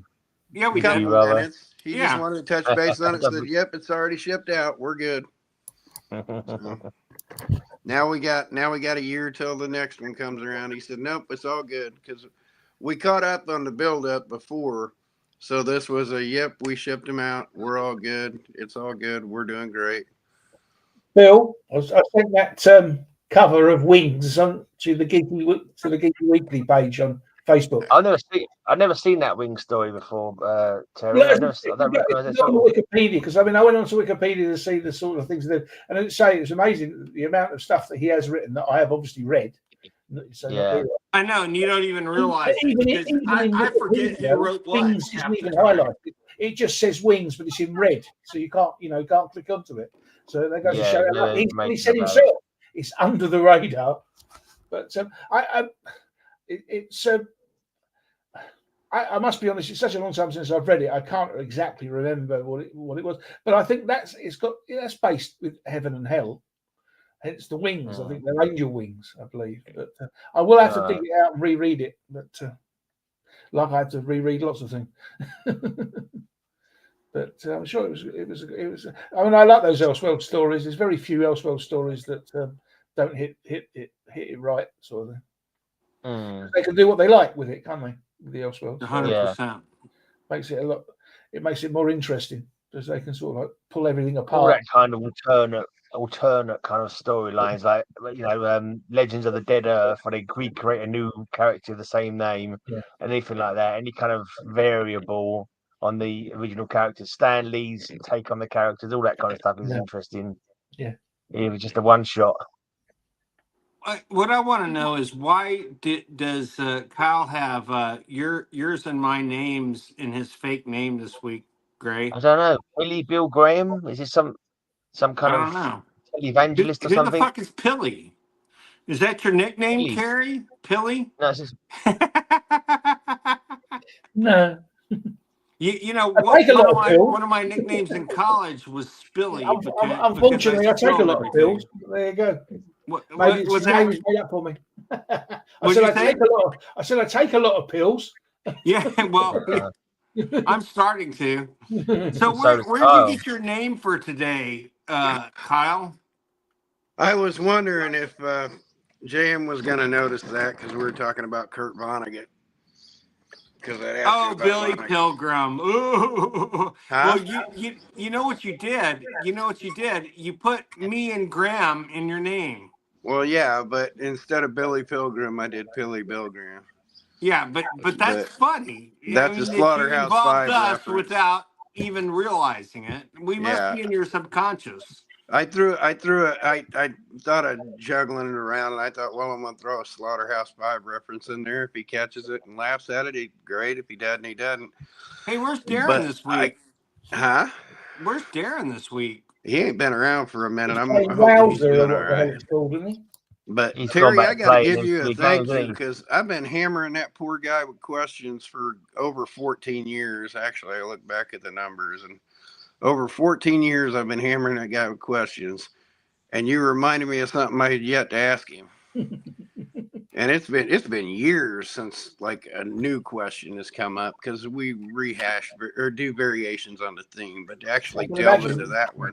Well, I'd always Yeah. wanted to ask him that about Moonshadow, and it just dawned on me today. And it's like I've talked to this is the fourth time we've talked to him on the show, fourth or fifth. I think you talked to him once before I came on the show. This is fifth time. So yeah, so 4 times, and I'd never thought about it before, but it was like even back then, people were really recognizing what he was doing and acknowledged his talent. I feel like, and that was almost 40 years ago. We're a little ways out from the other Kickstarter kicking in. So, like when the new Spider-Man story kicks in or something, I'll ask him if he wants to come on and talk about that later. But now I can let him be for a year or so or whatever need be. So I ain't planning that far in advance. And I'm laughing because you're talking about pills, but I don't know if you guys noticed, but my water pill kicked in with about 20 minutes to spare in the conversation with him, and I was struggling. I wondered why you crossed your legs. Oh my God. That was a great movie, hold it in P till the post-credit scene kind of moment. Because I was like, that's funny. I damn near jumped up mid-question at one point just to run into there because with my bladder cancer and stuff, I have to take these medications and with all the radiation, so it speeds the process. And I was having a moment. Savior 28, I spoke to him about. I don't know whether any of you knew about that one either. Have you heard of it? What? Savior 28. It's a 5-issue miniseries. But I've just sent you the pictures of the cover. Xavier 528? Savior. Savior 528. No, Savior 28. Savior 28. I'm sorry. Yeah, he talked about that. He talked about that. I've never heard of it. I never have either. He talked about it at length, like on appearance. Is it worth tracking down? Yeah, definitely. Yeah. Okay. Yeah, great. It's a good story. Yeah, he talked about that at length on the second or third visit. Tempest isn't in the wings, is he? I wish Tempest was here. Nah. Tempest, are you out there? If you are, come on the show. I don't know. I know why Mark's not here, but I am starting to worry about Darren. I ain't seen him for a couple weeks. Darren's playing games again online, isn't he? Yeah. I think he's playing WoW. He's warcrafting.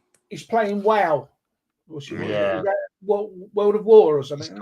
He's got his little nurse Penny on, and he's healing orcs and elves.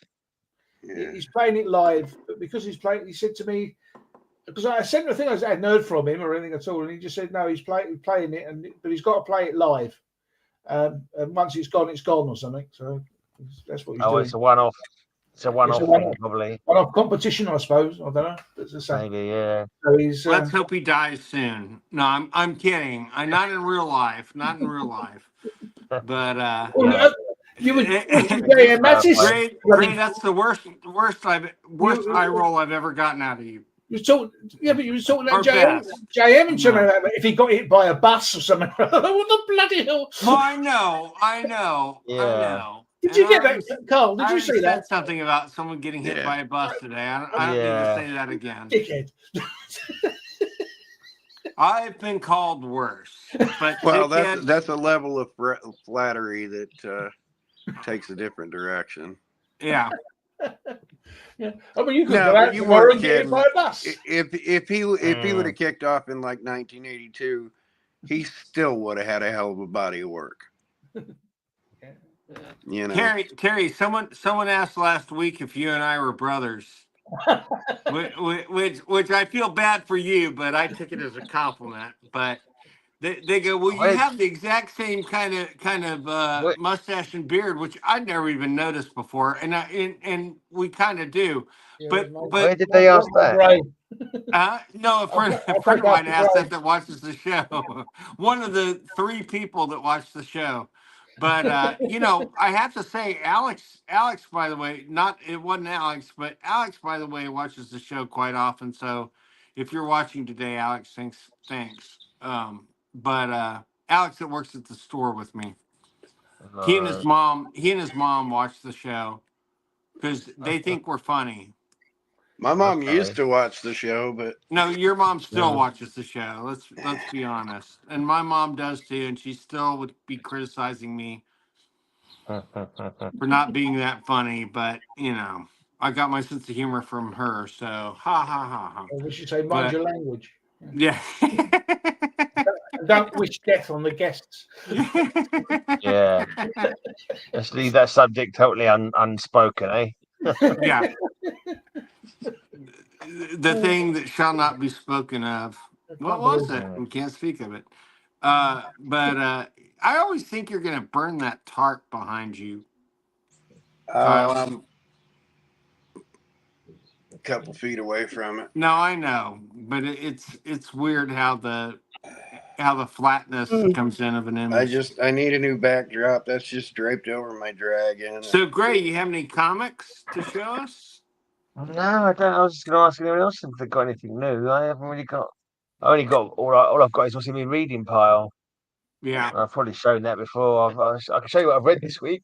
I know Terry's had a good week for reading. He said he's had about 45 comics. Yeah, so far. What? This is what I don't have any comics. I've read so far this week. I'm not going to bore people with it. Number 5 of Tales of the Wonder Kind. Is that This good? is a comic book. It's all right. It's not bad at all, actually. This is a comic written by my comic shop owner, my local comic shop owner. He actually writes this, and one of his stories. Do you know that the Alan Class? He did a brand new issue of I don't know, Tales of the Crypt, whatever it's called. I can't remember what they're called. Amazing Worlds. What are they? Alan Class. The first Alan Class book called. Do you remember? I thought it was Creepy Worlds. Creepy Worlds. Could be that. Creepy Worlds. They just did a new issue, didn't they? Nick put out a new issue with it. He did art for one of the stories. And this guy did art for his class? Yeah. Yeah. Because since he's done a new book, they persuaded him to do one more last issue. And this guy who did this, my local comic shop guy, apparently did a story in that as well. Did some of the art on that. Have you seen Tempest's latest video? No. Who's? Say Tempest's, yeah. I saw Tempest's yesterday, yeah. Yeah, the Cambric Green start. Yeah, those books he was showing, the ones where they got the heads of the people, sort of the artist. I know it's a brilliant idea. That was. I like that as well. Yeah, using it. I thought that was cool. That was ACG, wasn't it? I've never seen AGC. ACG. ABC. American Comics Group. Yeah, American Comics Group. That's it. From the 60s or 50s. Yeah, Garth Ennis book I never saw before. It's very rude. It's bigger dicks. It's violent. It's rude. I couldn't imagine it being rude with the title. I've picked up a copy for Matilda Gothica for as an AOK because the B cover. This guy's got his cock out and he's having to piss up against the wall and you can see his dick. So I said, "Now I've got a copy of that to send to Matilda because that's right up the street." And and it hasn't got a yellow background either, so that should be fine. Yeah, I've read some nice old Green Lantern this week. Yeah. One of these stories he's fighting a giant who's sucking up all the oxygen out of the world, and he can't. I just look at that. So why didn't he just put a big green bubble around his head? Instead, he's trying to punch you and all this kind of silliness. No, so why didn't he put a green bubble around his head to stop him from being able to breathe in the oxygen? Yeah, you've got one.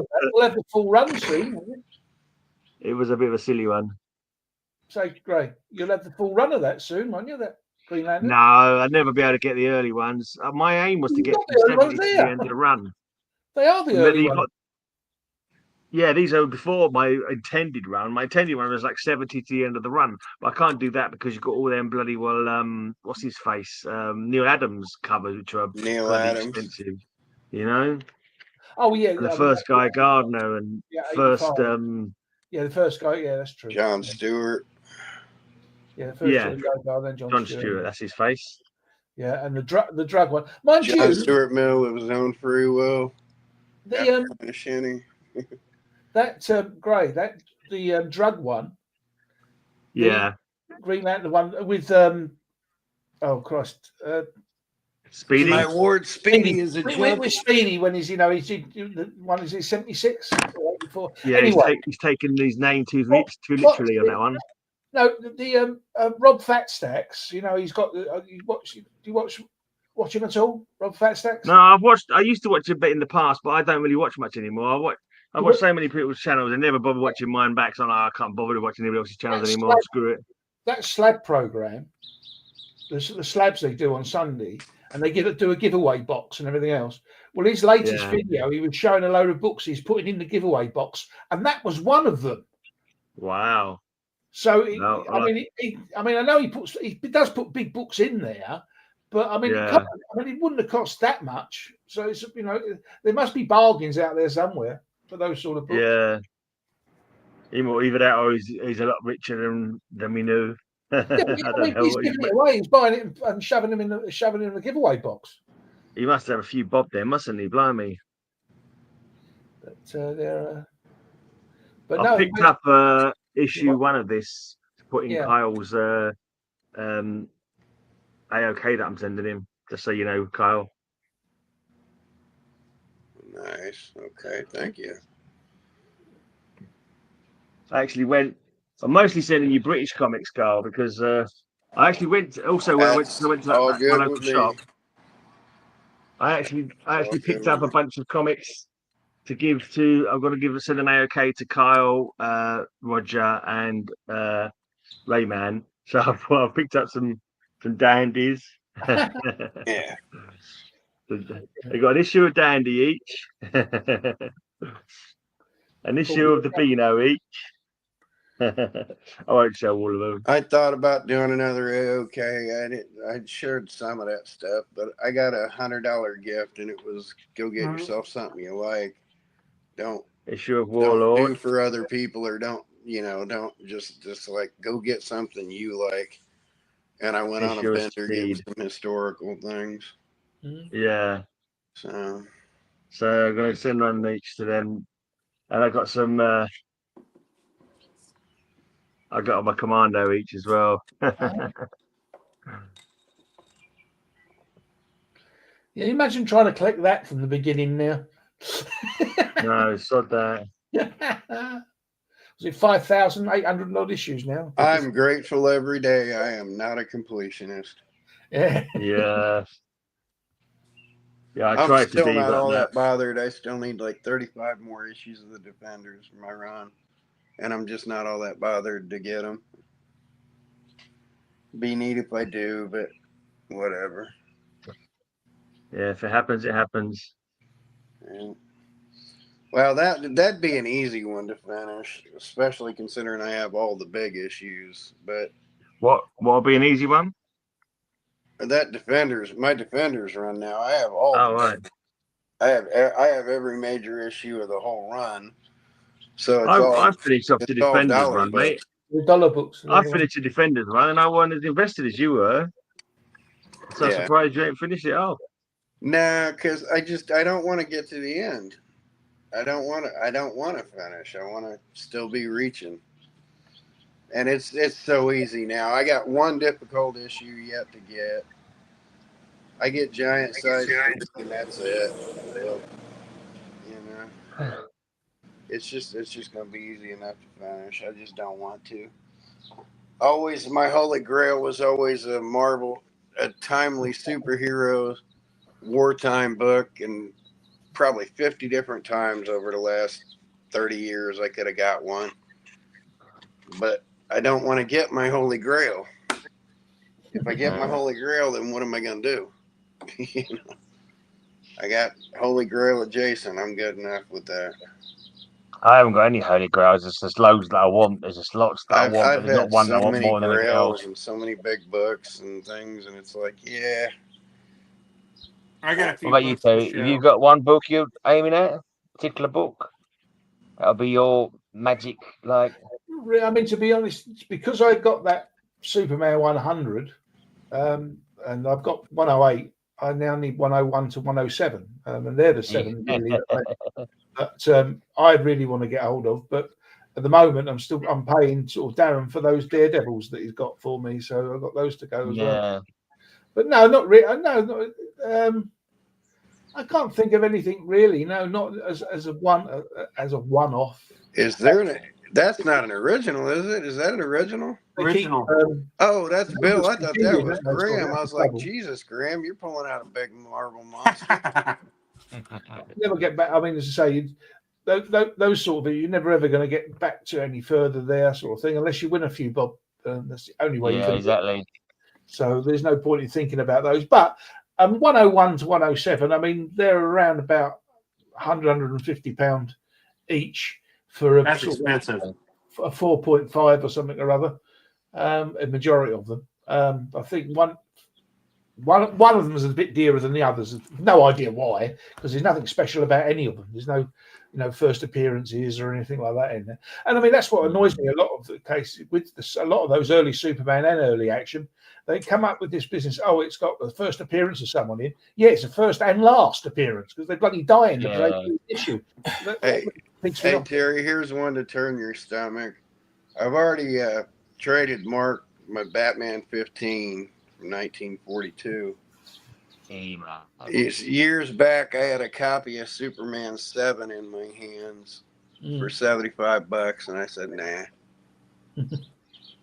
That's the one with the flag. Are these, Bill? Are these ones you picked up this week? The one with the flag. These are ones I've had that I just had. You guys hadn't seen yet because I just had Alex bag and board them for me. Yeah. And here's an X-Men run. I mean, they're not in order, but need it. I believe that is the first. Hey, put that in American my pile, Bill. Put that in my. I was going to say, I think that's the first comic I ever owned. That one. Yeah. Really? Looking back at all my comics, that's the oldest one by year. So this is actually the first. Before I started buying older ones myself. This is the first Burn issue. Yeah. As a kid, I bought that from the news agents and ran a corner. But not the first Burn on X-Men. What issue was that? By the way, that was Iron Fist, wasn't it? With the X-Men in it? No, it was the Marvel Team Up 53. Oh, okay. I forgot about that. That's why they let him go over there. But yeah, I need 101, 109. I figure that's what I'm going to get when I do my work for Darren. I really love this issue a lot. I thought Arcade was a great villain. It's a great. It never made sense because it's like they could obliterate him, but they could never get in the same room with him. No. They get in the same room with him, he was done. But that whole run, that whole run, probably the best run Marvel ever had. Was exceptional. Claremont was at his peak. Byrne was doing good. But the whole story arc to that whole run just works. There's a couple issues in there that are kind of goofy, but I think X-Men went crap around the 90s, though. I think later on in that run, Moses Magnum's kind of boring, but it's the pinnacle. Fairly readable later on. For me, anyway. Greg, did you hear what I said in my latest video about my comic shop? Said something about it. It was about ringing a bell. You said I didn't know. What yeah. Well, on some of the channels they ring a bell, but when they don't say my comic shop, they just ring a bell sort of thing. That's where they go. I don't know. Okay, what's that then? Matt Loves Comics. It came from, and a number of the others do it now. But anyway, that wasn't what I meant. It was the case of when I got from my comic shop, they give you two choices of carriage. One of them is and you paid for the cheap one, and it got as fast as the guaranteed one for $90 more or whatever. Yeah, 30 to 60 days they reckon for the $25 one, but the guarantee in 7 days if you pay $95. Yeah, I never had any trouble. I used to buy quite a lot from my comic shop back in the day. I've never had. I mean, I've had several lots from them sort of thing over the years. I've never ever had any. Bunny Rabbit. I bought my Vampirella #1 from them, my Demon #1 from them, various comics over the years. Yeah. But I mean, they are now about the cheapest as far as carriage is concerned. Right. But, I think they used to deliver free, didn't they, inside the US? I don't know whether they still. I think they still do, don't they? So we should get sent to Bill, and then Bill like can. If you spend so much, Damn it, man. $25 is the About cheapest they can fucking do. time, Tim. It'll cost Bill $50 to send them over to us. Yeah. Yeah, I know. We don't mind that. He can handle it. Well, no. I can send everything to you guys through Mark because Mark has the cheap angle. Exactly. Yeah. You can just sell a staple from one of your old comic books, and you better pay for our postage. No shit.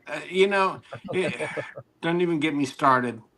Bill, in my latest video, I've asked about the X-Files 17 and the what's the annual. But you wouldn't have anything that new, would you? No. I look now. There's a chance they might turn up in the 60,000 we just bought, but I mean 60,000. Yeah. You know, it's taken us 2 months to get through a fifth of that shit. Yeah. And I mean, if I had more than one employee, it would be much easier, but that's not the case. So I mean, that series, as far as I was concerned, number 13 was the last issue. Because I never saw number 14. Never saw number 14. But maybe it got a reboot. Maybe it was like a little time off before they rebooted all it was. I mean, I did it on with the CLZ, and of course, I put them on. I put them on the CLZ, and then he's saying there's 4 issues missing. What? And I looked, and 14 to 17, but issue 14 came out 8 months later. Right. Was this the Tops run? No, I've got that. This is IDW, but it's the second. It's their second run. It's not the first one. Oh, gotcha. Because the first one went beyond issue 17, but it went up to 17, and it's an annual. There was an annual as well, which I didn't know anything about.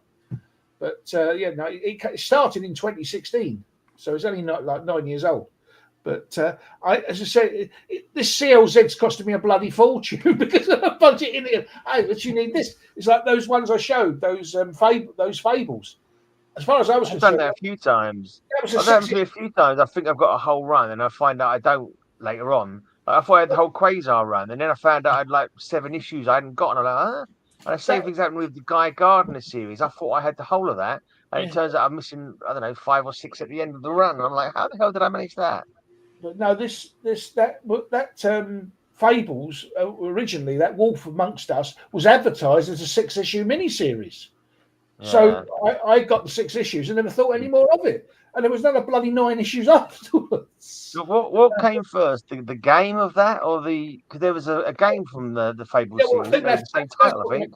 That's what that comic was based on. Yeah, the comic. Didn't the comic come first? The game. I'm not sure, to be perfectly honest. I know Fables itself started a while back, didn't it? Yeah, Fables. I think the game came out. The game came out before the spin-off miniseries from Fables. I think the game came afterwards. Right. But no, it's done me a few times. With the sort of issues. I mean, again, well, found out. I know it's a Swamp Thing, isn't it? No.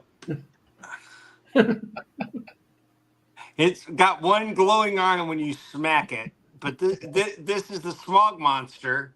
I knew as soon as Tempest started laughing, I knew he knew what it was. But I absolutely love this. It's one of my favorent figures. You like smacking things around the head? Yes, nice. It looks like the worst bowel movement ever. And it's funny that I have a few. Let me go get the other ones. I have like 8 of these right now, but I wanted to show them to Tempest. Now they had that World's Finest. When I was watching Matt Light's comics, he was showing off these different covers with Power Girl on, and I had the World's Finest ones, Huntress, and he turned around and said something about issue 26. Being the last issue, but they was actually their last issue was 27. No, sorry, 20. He had 25. He said that was the last issue. After that, it became Superman and Batman. And I thought, what the bloody was he talking about? And I looked and saw issue 26 was still Huntress and Power Girl. But when I did look at that, then I see 27 to 32. It changed to Superman and Batman again. But I didn't know anything about that either. I mean, that's why I got those. It wasn't. Well, is that the World's Finest one with Batgirl and Power Girl? Because I'm collecting that at the moment, trying to get the whole of that one. Well, it's as of issue 27. As of issue 26, it finishes with them. But then you have another 6 issues with Batman and Superman. Okay, that's weird. I have not taken it out of the packaging, but I probably will at some point. But That the was the issue tail I showed on that last video. is separate because you have to put it on because it wouldn't fit. And what are they from? Huh? What are they from? Godzilla versus the Smog Monster. All right. Hedra. Okay. This is the Smog Monster. And he's developed a huge following. Apparently, there's 7,000 figures of him. So, different ones. So I have a ways to go. He looks like the Ood from Doctor Who, doesn't he? Looks a bit like a little bit, yeah. Yeah. His eyes look like Bill's after a crate But of this is the largest purple one haze. I own. But Red Eye is still my absolute favorite. Yeah, he's just like slapping people about. I just like Why does I only don't one like eye slapping glow? people, but I don't have a problem with figures. It keeps Why me has he from got a lazy slapping eye? people. Yeah. Most people would be shocked when you treat your action figure. Remember, you treat your action figures like you treat your comics anyway, Bill. So What's that? you treat your action figures like you treat your comics anyway, Bill. So Oh, fuck you. That's the funniest thing you've ever said to me. I love that. I freaking love it. Too bad Darren's not on. That's the funniest. He isn't trying hard enough. I know. Oh, my God. Oh, that's so funny, man. Oh, yeah, I do. I slap my comics and I slap my action figures. Exactly. So now I've pissed off you and Darren. So that makes me very happy. You got anything new to show us, Tim? I got a couple of things in this week. That turned up. I'll give that a read over the weekend. Yeah, it's quite fun. No more. What? Is that the, Is that the trade or the? Yeah, it's the trade I got for that. Yeah, it's not. That's not a bad story actually. It's quite fun. And then I got that. I don't know have you ever read the 1963? Oh, I hear that's fantastic. Is it? I've never seen that. Have you read it? I haven't read. Well, is that the Alan Moore? That's not the Alan Moore. 1963 Alan Moore. It's like an extension of that stuff because it never got finished off, and this doesn't finish it off, but it is just more stories. A new one. Is that a new release then? Yeah, that's new. That one. That's it. Just pick that up. Oh wow, that's amazing! The old film. Yeah. A friend of mine worked on that. One of the comics had double-page spreads with the advert for that film, didn't they? Yeah. Oh, that's! Oh my God! Oh my God! I'm not worthy. Oh, that's it. Oh my God! I am so happy. Yeah, it turned out my microphone. Slight bit of the spine's missing, but everything I don't care. I don't care. I never thought I'd have a chance to get one. That's awesome. I remember the Frankenstein monster being on TV. I remember watching The Impossibles at some point. I think Frankenstein. I don't remember seeing that. They're all in the same half hour. Yeah, it's not number one, but there's Green Lantern number 5. Oh, that's great. That's a very early one. First Hector 5, Hammond. do you say? Number 5, yeah.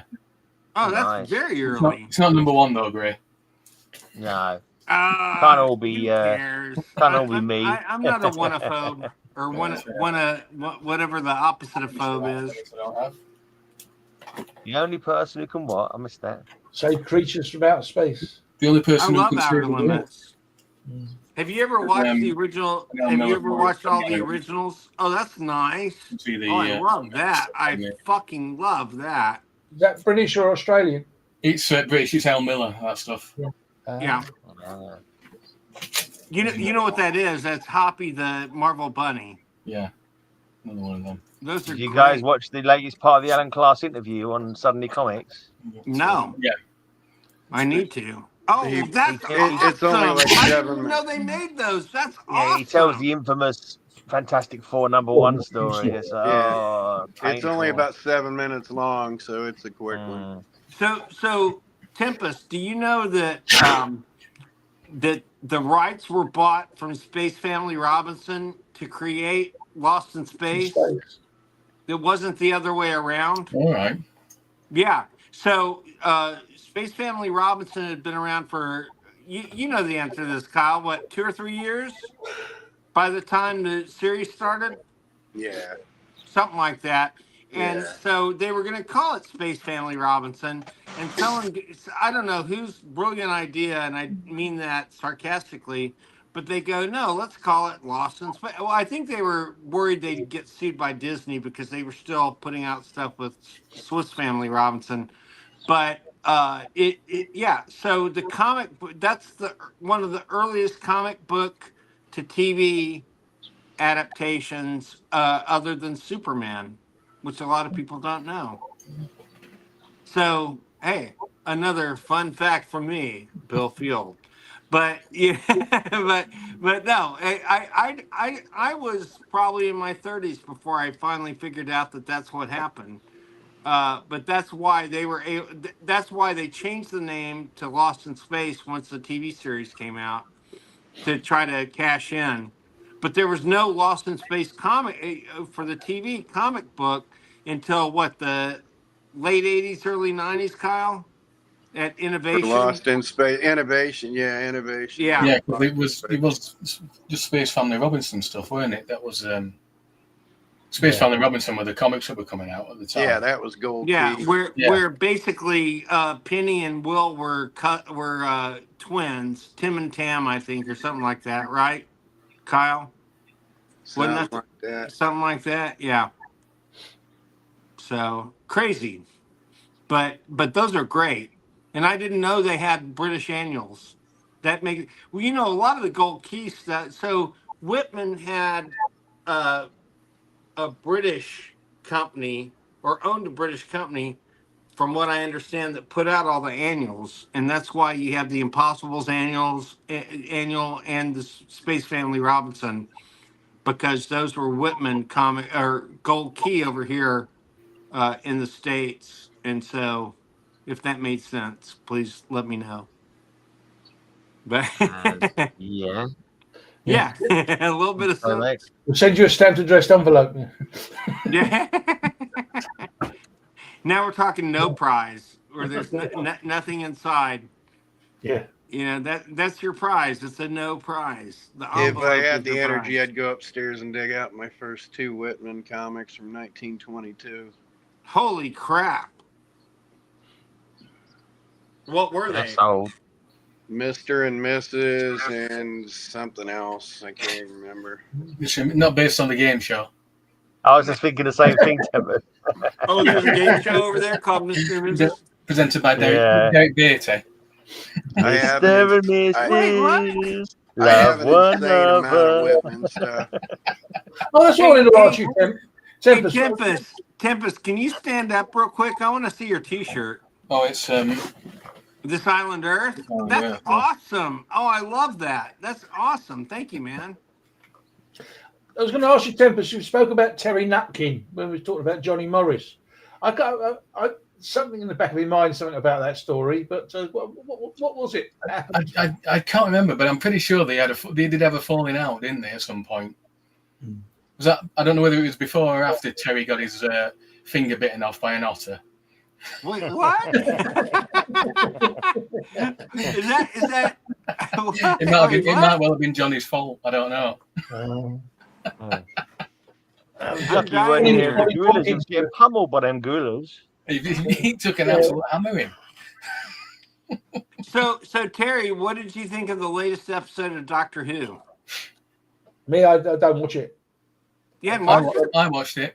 I can't. What did you think, Tim? It was all right. I watched this week's and last week's.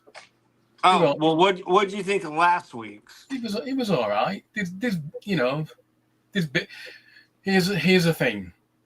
They can't, if I'm understanding things right, they can't get back to Earth because Earth doesn't exist after a certain time period.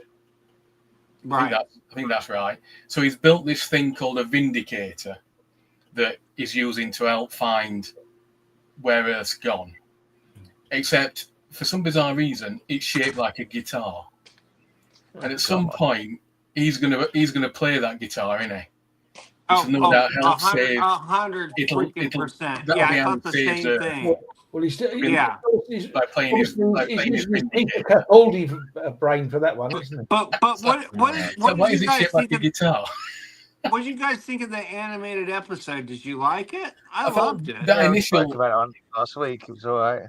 that initial animation was quite good because it looked like there's a game called Cuphead. I don't know if you've seen that. Yes. It looked very much like Cuphead. But Kopek is trying to the game itself is trying to lend itself to what they call rubber hose animation of the 40s. But then when 30s and 40s. When they animated the Doctor and his companion, it went to the shitty BBC webtoon.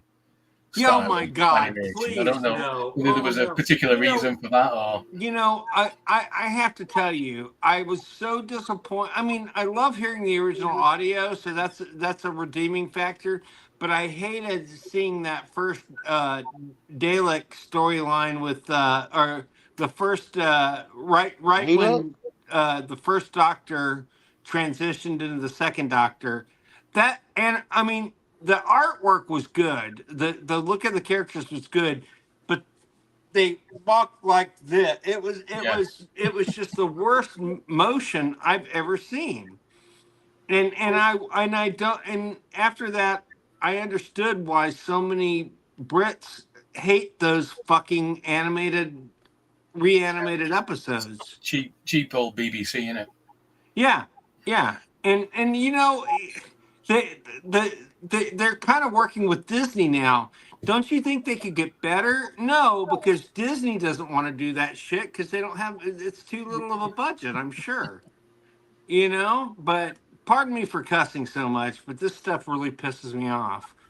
And it's just like, oh my God, what are they going to do next? But I know the BBC. I know they're trying supposedly. So let's hope they keep trying. And get better is what I'm trying to get at. So I can't. The amount of people that are watching it, I can't see them making another series for quite a while. I think they'll put it on back burner for about 5 years. Well, Disney's kicking in quite a bit of money. But I thought Disney was pulled out. That was the other thing. Planning on pulling out. Oh no! I tried to watch it on Disney Plus, and it's not available in the UK on Disney Plus. Oh, that's weird. Oh, because of the BBC. Better watch it on the iPlayer. Oh, that's funny, man. That cracks me up. That's so stupid. You can watch the old ones, I bet, but you can't watch the new ones. Well, I'll tell you this. No, I think Doctor Who doesn't show up.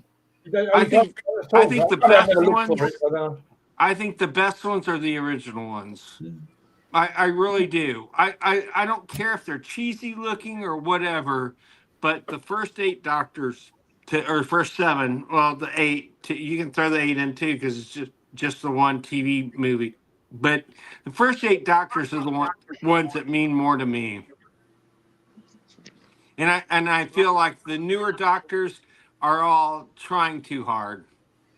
It also makes me laugh that at the start of the episodes, it comes up and says Whoniverse, but yet they're trying to undo everything that's happened in the past. 100%. And you know what? I have to say, out of all the new Doctors, and I know this is very unpopular to say, but I do think Nakuti is the best. I really love him as the Doctor, and I know, I don't like being hit over the head with, the gay stuff, but I do like him as the character 100%. Somebody did tell him off for calling him babe as well. I know. Wasn't that funny on the last one? He goes, "Okay, darling." I mean, he is a doctor. I mean, he has everything about him is doctor. But I will say this, and I told my wife when we started watching last season, he's the most heroic doctor they've had in a very long time, maybe since the third Doctor. He was very heroic, and he wasn't such a pissant about everything like a lot of the doctors are. He's a very pleasant, good guy, and I as a character, and I really enjoy it. I have to say, I hope they don't shy away from doing more because of all the incel hate mail they get, because that's bullshit anyway, But like I said the other week, I mean, when Doctor Who was on at the beginning, when it was in the UK only, Right. It got 6, 7, 8, 9 million viewers, and that's in a population of about 40 million at the time. Now we have a world population of 7 billion, and only 2,000 people, or 2 million people are watching it. That's got to say something. I think that's bullshit. There's more competition now, though, isn't there? I think a lot more people are watching it than that. Agree, but what I'm trying to say is that everybody in the world could watch it if they wanted to, but obviously only 2 million have. I don't. That doesn't sound realistic. Does that sound realistic to you, Tim? 5 million. I don't know. That doesn't. It's still a very small proportion of the planet. I mean, those are the BBC. I think, from what I can understand, those are the BBC figures, aren't they? Yeah. That's not worldwide. I don't think we'll get Disney Plus. Yeah, because in the U.S. there's at least 5.7 million people watching it last I saw. So I but still, that's probably not a huge amount. I'm getting that. It was a case of 7, 8, 9 million people watched it when there was a population maybe in this country of 40 million, maybe. And now, say you've got 7 billion that could possibly watch it. And even if you add your 5.5 and your 2, you're only talking about 7.5 million. Well, I mean, is that making any money for them? I mean, on the BBC, there are no adverts to start off with. So, I mean, and I mean, you can get. It's all done on subscriptions and stuff, isn't it? I suppose. I don't know. Actually, BBC. I don't think anybody's subscribing to Disney Plus for Doctor Who, are they? Surely. Well, I will tell you this. I do know several people that did subscribe to it because on top of everything, because Doctor Who was added. Mm-hmm. So I mean, it has all the Marvel stuff. There's an awful lot of good watchable things on Disney Plus. Don't get me wrong, and I do think Doctor Who is one of them. But has anyone got any theories of what the Next Door Neighbor is about? Everybody seems to think it's going to be his granddaughter, Susan, but I don't think that's who it's going to be. And did you notice Tempest? She showed up this week too. In the future, Anita Dobson, yeah. Is it not Mrs. Brian May or something like that? Yeah. Oh, is she Brian May's wife? Yeah, that's Brian May's wife. Oh, I didn't know that. Oh, that's hilarious because he's always been a big fan of the show. Just turns up at the end of every episode and says something cryptic. But don't you love her? I quite like that. I hope they keep us on the hook for a while. It's already been over a season. Well, you hope so. Knowing that lot, it'll probably just fall flat at the end anyway. It's going to be some crappy payoff in the end. It's not going to be some massive revelation, surely. I hope not. Yeah. I hope not. That's going to piss me off so much, God, why do they? But that's Mrs.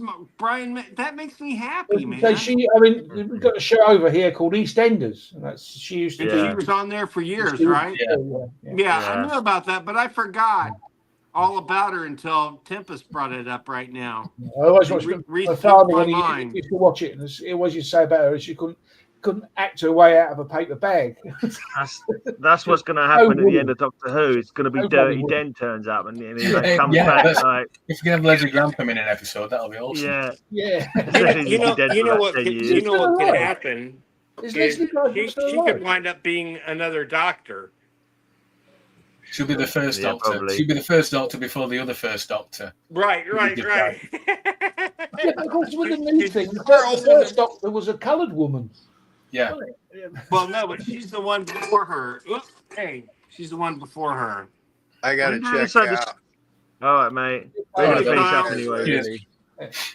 When was it decided that the Black Doctor was the first thing? I never heard that. I don't think I caught that. Well, I thought that's what he was. I mean, I don't watch it. I know by what I've heard. Well, she's earlier than all the ones we know. I don't know if they actually said she was the first exactly. Right.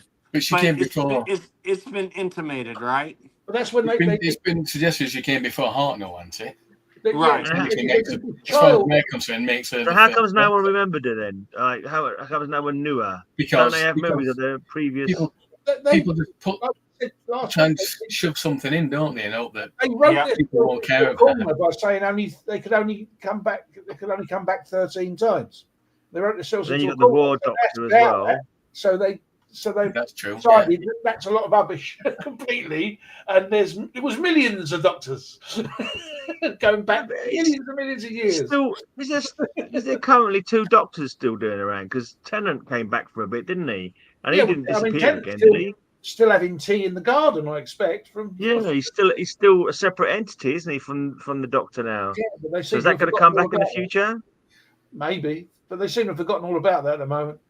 I mean, the other one's too busy, like you were talking about, too busy woke bashing, too busy, it's just the wokeism of it all, sort of thing. It's just got beyond the joke. I don't care if you're gay. Couldn't give a stuff. It doesn't bother me in the slightest. Just give us a decent story we can watch. Like I've said 100 times, I don't like to see the Doctor having any kind of sexuality. Let the blinking followers, let them have romances of each other. But the Doctor, for me, was like implacable, kind of like wasn't into that kind of shit. He's into saving the universe. He doesn't need to be, does he? Because he can regenerate. So what does he need? Right, 100%. Doesn't need any of that. And I have been entered into. I've heard people mention it, but in the 2 episodes that I've watched with him in, he has actually cried in both episodes. Yeah. I think he cries in all the episodes, isn't he? Well, that's what I do. I know people say he cries in every episode, but I mean, seriously. Yeah, I don't know. I mean, that's why I can't be asked to watch it, because it's got no story. It's just about the sexual orientation of a character, and he shouldn't have any orientation of any kind. Yeah. I think the only time I remember him ever crying was when the old ones was when Adric died, and it was like everybody else was like, "Good riddance, he was a pest." But I hate to say that, but I've seen one full episode, and that was the Christmas one when he first came on, and he cried in that. So, but I mean. And that so you're not a fan of the new Doctor? Babies, that was about as well. That's what got me. That was actually about eating babies. The goblins? Yeah. Yeah. This week's was all right because there was a bit of sci-fi in it. It was blatantly sort of Alien sub Prometheus type stuff. There was a brief section where everybody turned into a fucking idiot for like maybe 5-10 minutes. It's like what? Just to advance the plot. Everybody's become an idiot because we need to move this a bit further forward. But it was kind of all right. That one with the robots was so stupid. That one with the robots was just daft, I thought. Oh, the first one of the season. Yeah, the robots looked daft for a start. I didn't think that was that great, but it was the Doctor didn't seem to have any plan whatsoever either. He just happened to fall into a lucky bloody MacGuffin that got him out of it in the end. Like they was all captured, and like he was sitting there, and it just so happened that it was it the touched the 2 things together or something like that day, and it blew something up. I didn't even get it. It was so unmemorable. I don't remember it now, but yeah. No, 100%. The little Hoover bot that somehow passed over something to her that she then used to do something. I don't even remember. It was. Yeah. The weird thing is, I mean, they've only had one mini-series. I mean, I clicked, the Titan comics.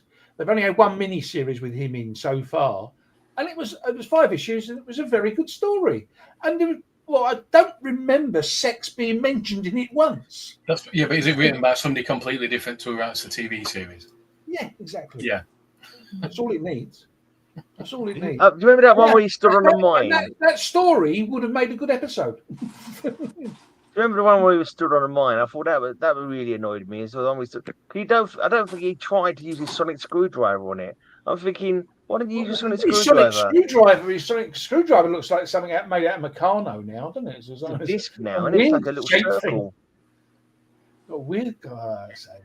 It's just that's funny. All it is that the writer, old Mr. will stick, we just throw this down your throats all the time. I'm gay, he's gay, they're sick. I don't give a shit. I'm not bothered. It doesn't bother me in the slightest. Just do good stories. It doesn't matter. And like you said, there shouldn't be any sexuality about him at all. He can regenerate. So what does he need to worry about sex for? He's 5,000, 6,000, 10,000 years old, or whatever the case may be. Right. I mean, nowadays, I don't know how old he is because of the way they changed the origin. But, they did write themselves into a corner about regeneration. But I don't believe that was in the original thing. I don't think they ever said a number of how many times he could regenerate in the original. No, it must have come at some point. Right, Someone's mentioned. No. I think they wrote that into 9. You know, when Eccleston started, I think that's No, they didn't. No, they didn't. Oh, They said that. They said that back in when the 4th Doctor was around. Oh, Tom Baker. Yeah. Yeah. No, they brought that up way earlier. Oh, did they? Fair enough. Yeah, they didn't bring it up all the time. No. And it wasn't something that you thought about as the codex of the Doctor. But yes, they did mention that. And they did mention that the Master had surpassed that. And that's why he was so wanting to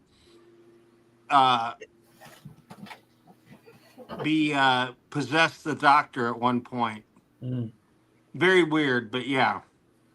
Oh, fair enough. I was just saying. Yeah, but and if I wasn't such a freaking nut about the classic Doctor, I wouldn't know that. But I mean, I watched it regularly with the 2nd Doctor, and I watched all of John Pertwee's. You know, the 3rd Doctor. I watched all of John Pertwee's there, and I watched a few of the Tom Baker ones, and I gradually drifted off. But the main reason I watched Doctor Who at all was I used to go around to see my first girlfriends, and she loved Doctor Who. I was there. That's a big reason. I was there for the girlfriend, and then when we moved, when I moved, we never got to see each other very often, and so Doctor Who died off. I never bothered watching it anymore. So, Gray, who was your first Doctor? I popped in every now and again to different, I think I remember. Jon Pertwee changing into Tom Baker, and Tom Baker was my Doctor Who. Right. And Tempest, how about you? It was. I watched most of Tom Baker's. Yeah. Really? But he was the longest, wasn't he? He did it for about 8 years, didn't he? The only time I didn't watch Tom Baker was when I fell over ice skating and someone ran over my finger, and I still got the scar to this day. Oh my God! I missed the 4th part of the one with all the plant people. You know, Seeds of Doom. I missed the 4th episode of that. I don't think I've seen it to Seeds this of day. Doom. But every single other one I've seen of Tom Baker. They came on the telly, like. If it was on the telly when I came in, sort of thing, from work or something or other, then I mean that's how long ago afterwards it was. Then I might sit down and watch an episode, but I'd lost interest in it all, sort of thing then. And I mean, of course, there's special effects and everything else, all that sort of thing was a rather. I mean, by then I'd already watched. It looked great. It looked great at the time, right? Passing period, wasn't it? Even though. Going back now, I mean, the special effects on the original Star Trek were cack, but then they were state of the art in comparison to Doctor Who. Well, I told you guys that the transmission came in weak. I was watching it from a station 200 miles away, and so the first 2 years I watched Doctor Who, I didn't see it. I only heard it. And it was way better in my mind than when I actually saw those episodes years later. And I went, oh, dude, this fucking sucks. It was so much better in my mind, and like the first one I remember seeing back then was the Seeds of Doom, which is the one Tempest or someone was just talking about. Yeah. And it was crazy. Because the effects, I mean, this was years later, but the effects were so bad. What? I mean, terrifying. What are you talking about? Well, I know, but looking back on years later, I think you might have been a bit older than me, though. You might have been a bit older than me when you saw it. I'm 6 years older than you, dude. Yeah, but did you see it when it actually aired for the first time? No, I heard it. Yeah. I heard it, and it was so much better when I heard it. Yeah. Well, like I said, I mean, between the 8th Doctor and the 9th Doctor, I mean, what was that? A 20-year gap? 8th and 9th, it was a 20-year gap. And that's when they did all the recording. Yeah, but that's when they did all the recordings, isn't it? So that's why they can still say it's 60 years old. I mean, if they didn't do those 20 years, they can't really say that, can they? But I mean, they did all the recording, and again, they were supposed to be the better episodes, the ones you don't see, because you make it up in your head, don't you? So, right? No, 100%. But then that's like reading a novel, isn't it? I mean, There's that company, is it Big Finish? They do loads of audio stuff, don't they? Like Blake Seven, Doctor Who. I know you should do Sapphire and Steel. They might even do that as well. Do you ever watch Sapphire and Steel, Bill?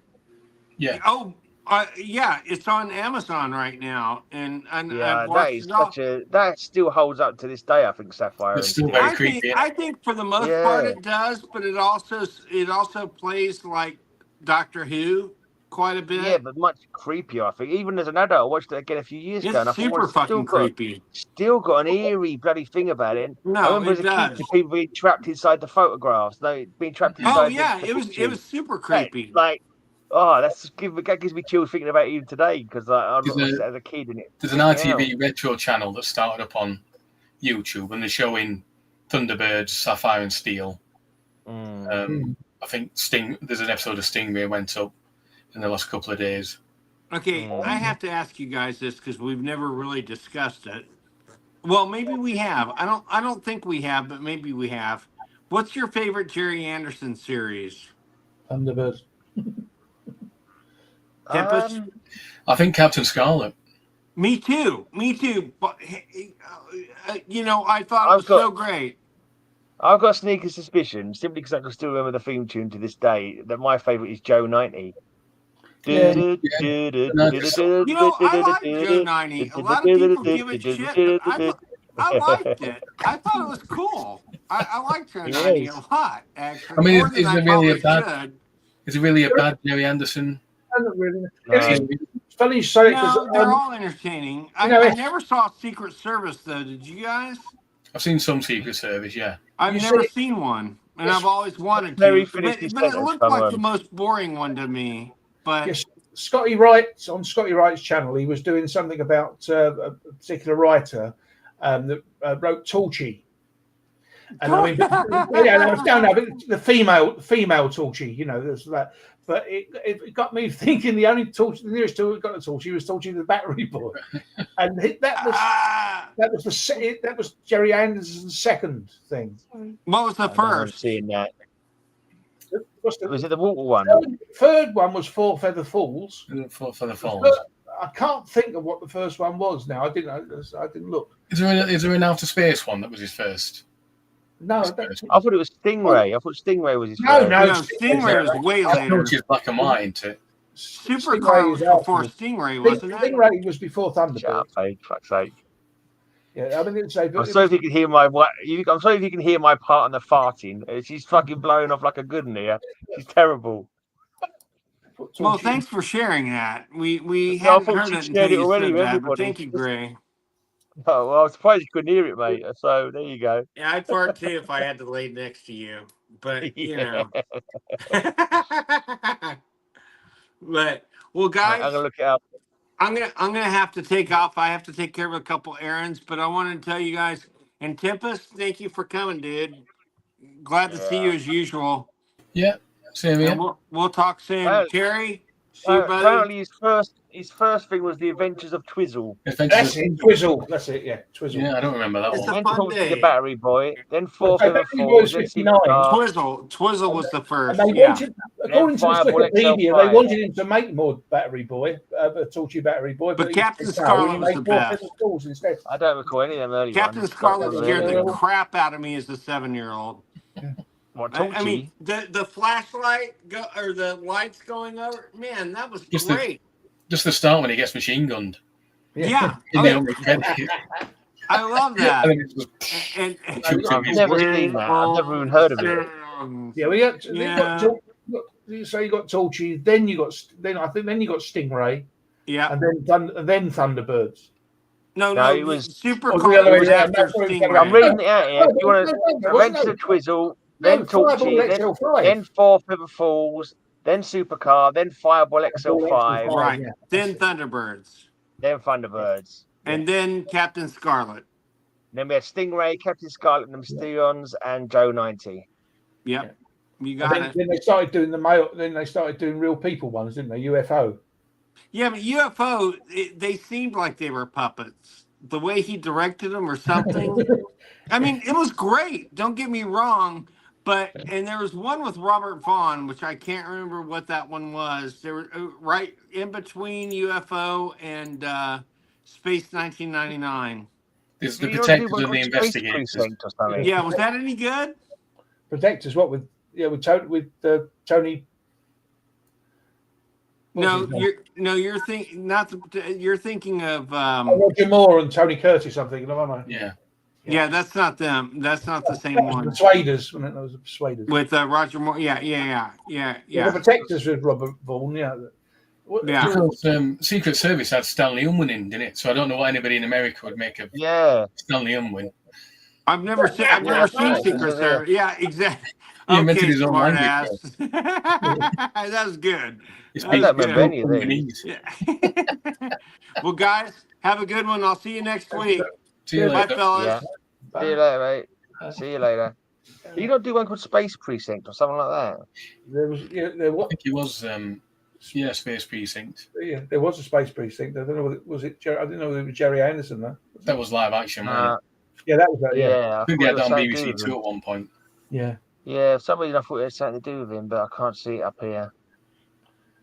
Anyway, let's call that a night then. Okay, nice one.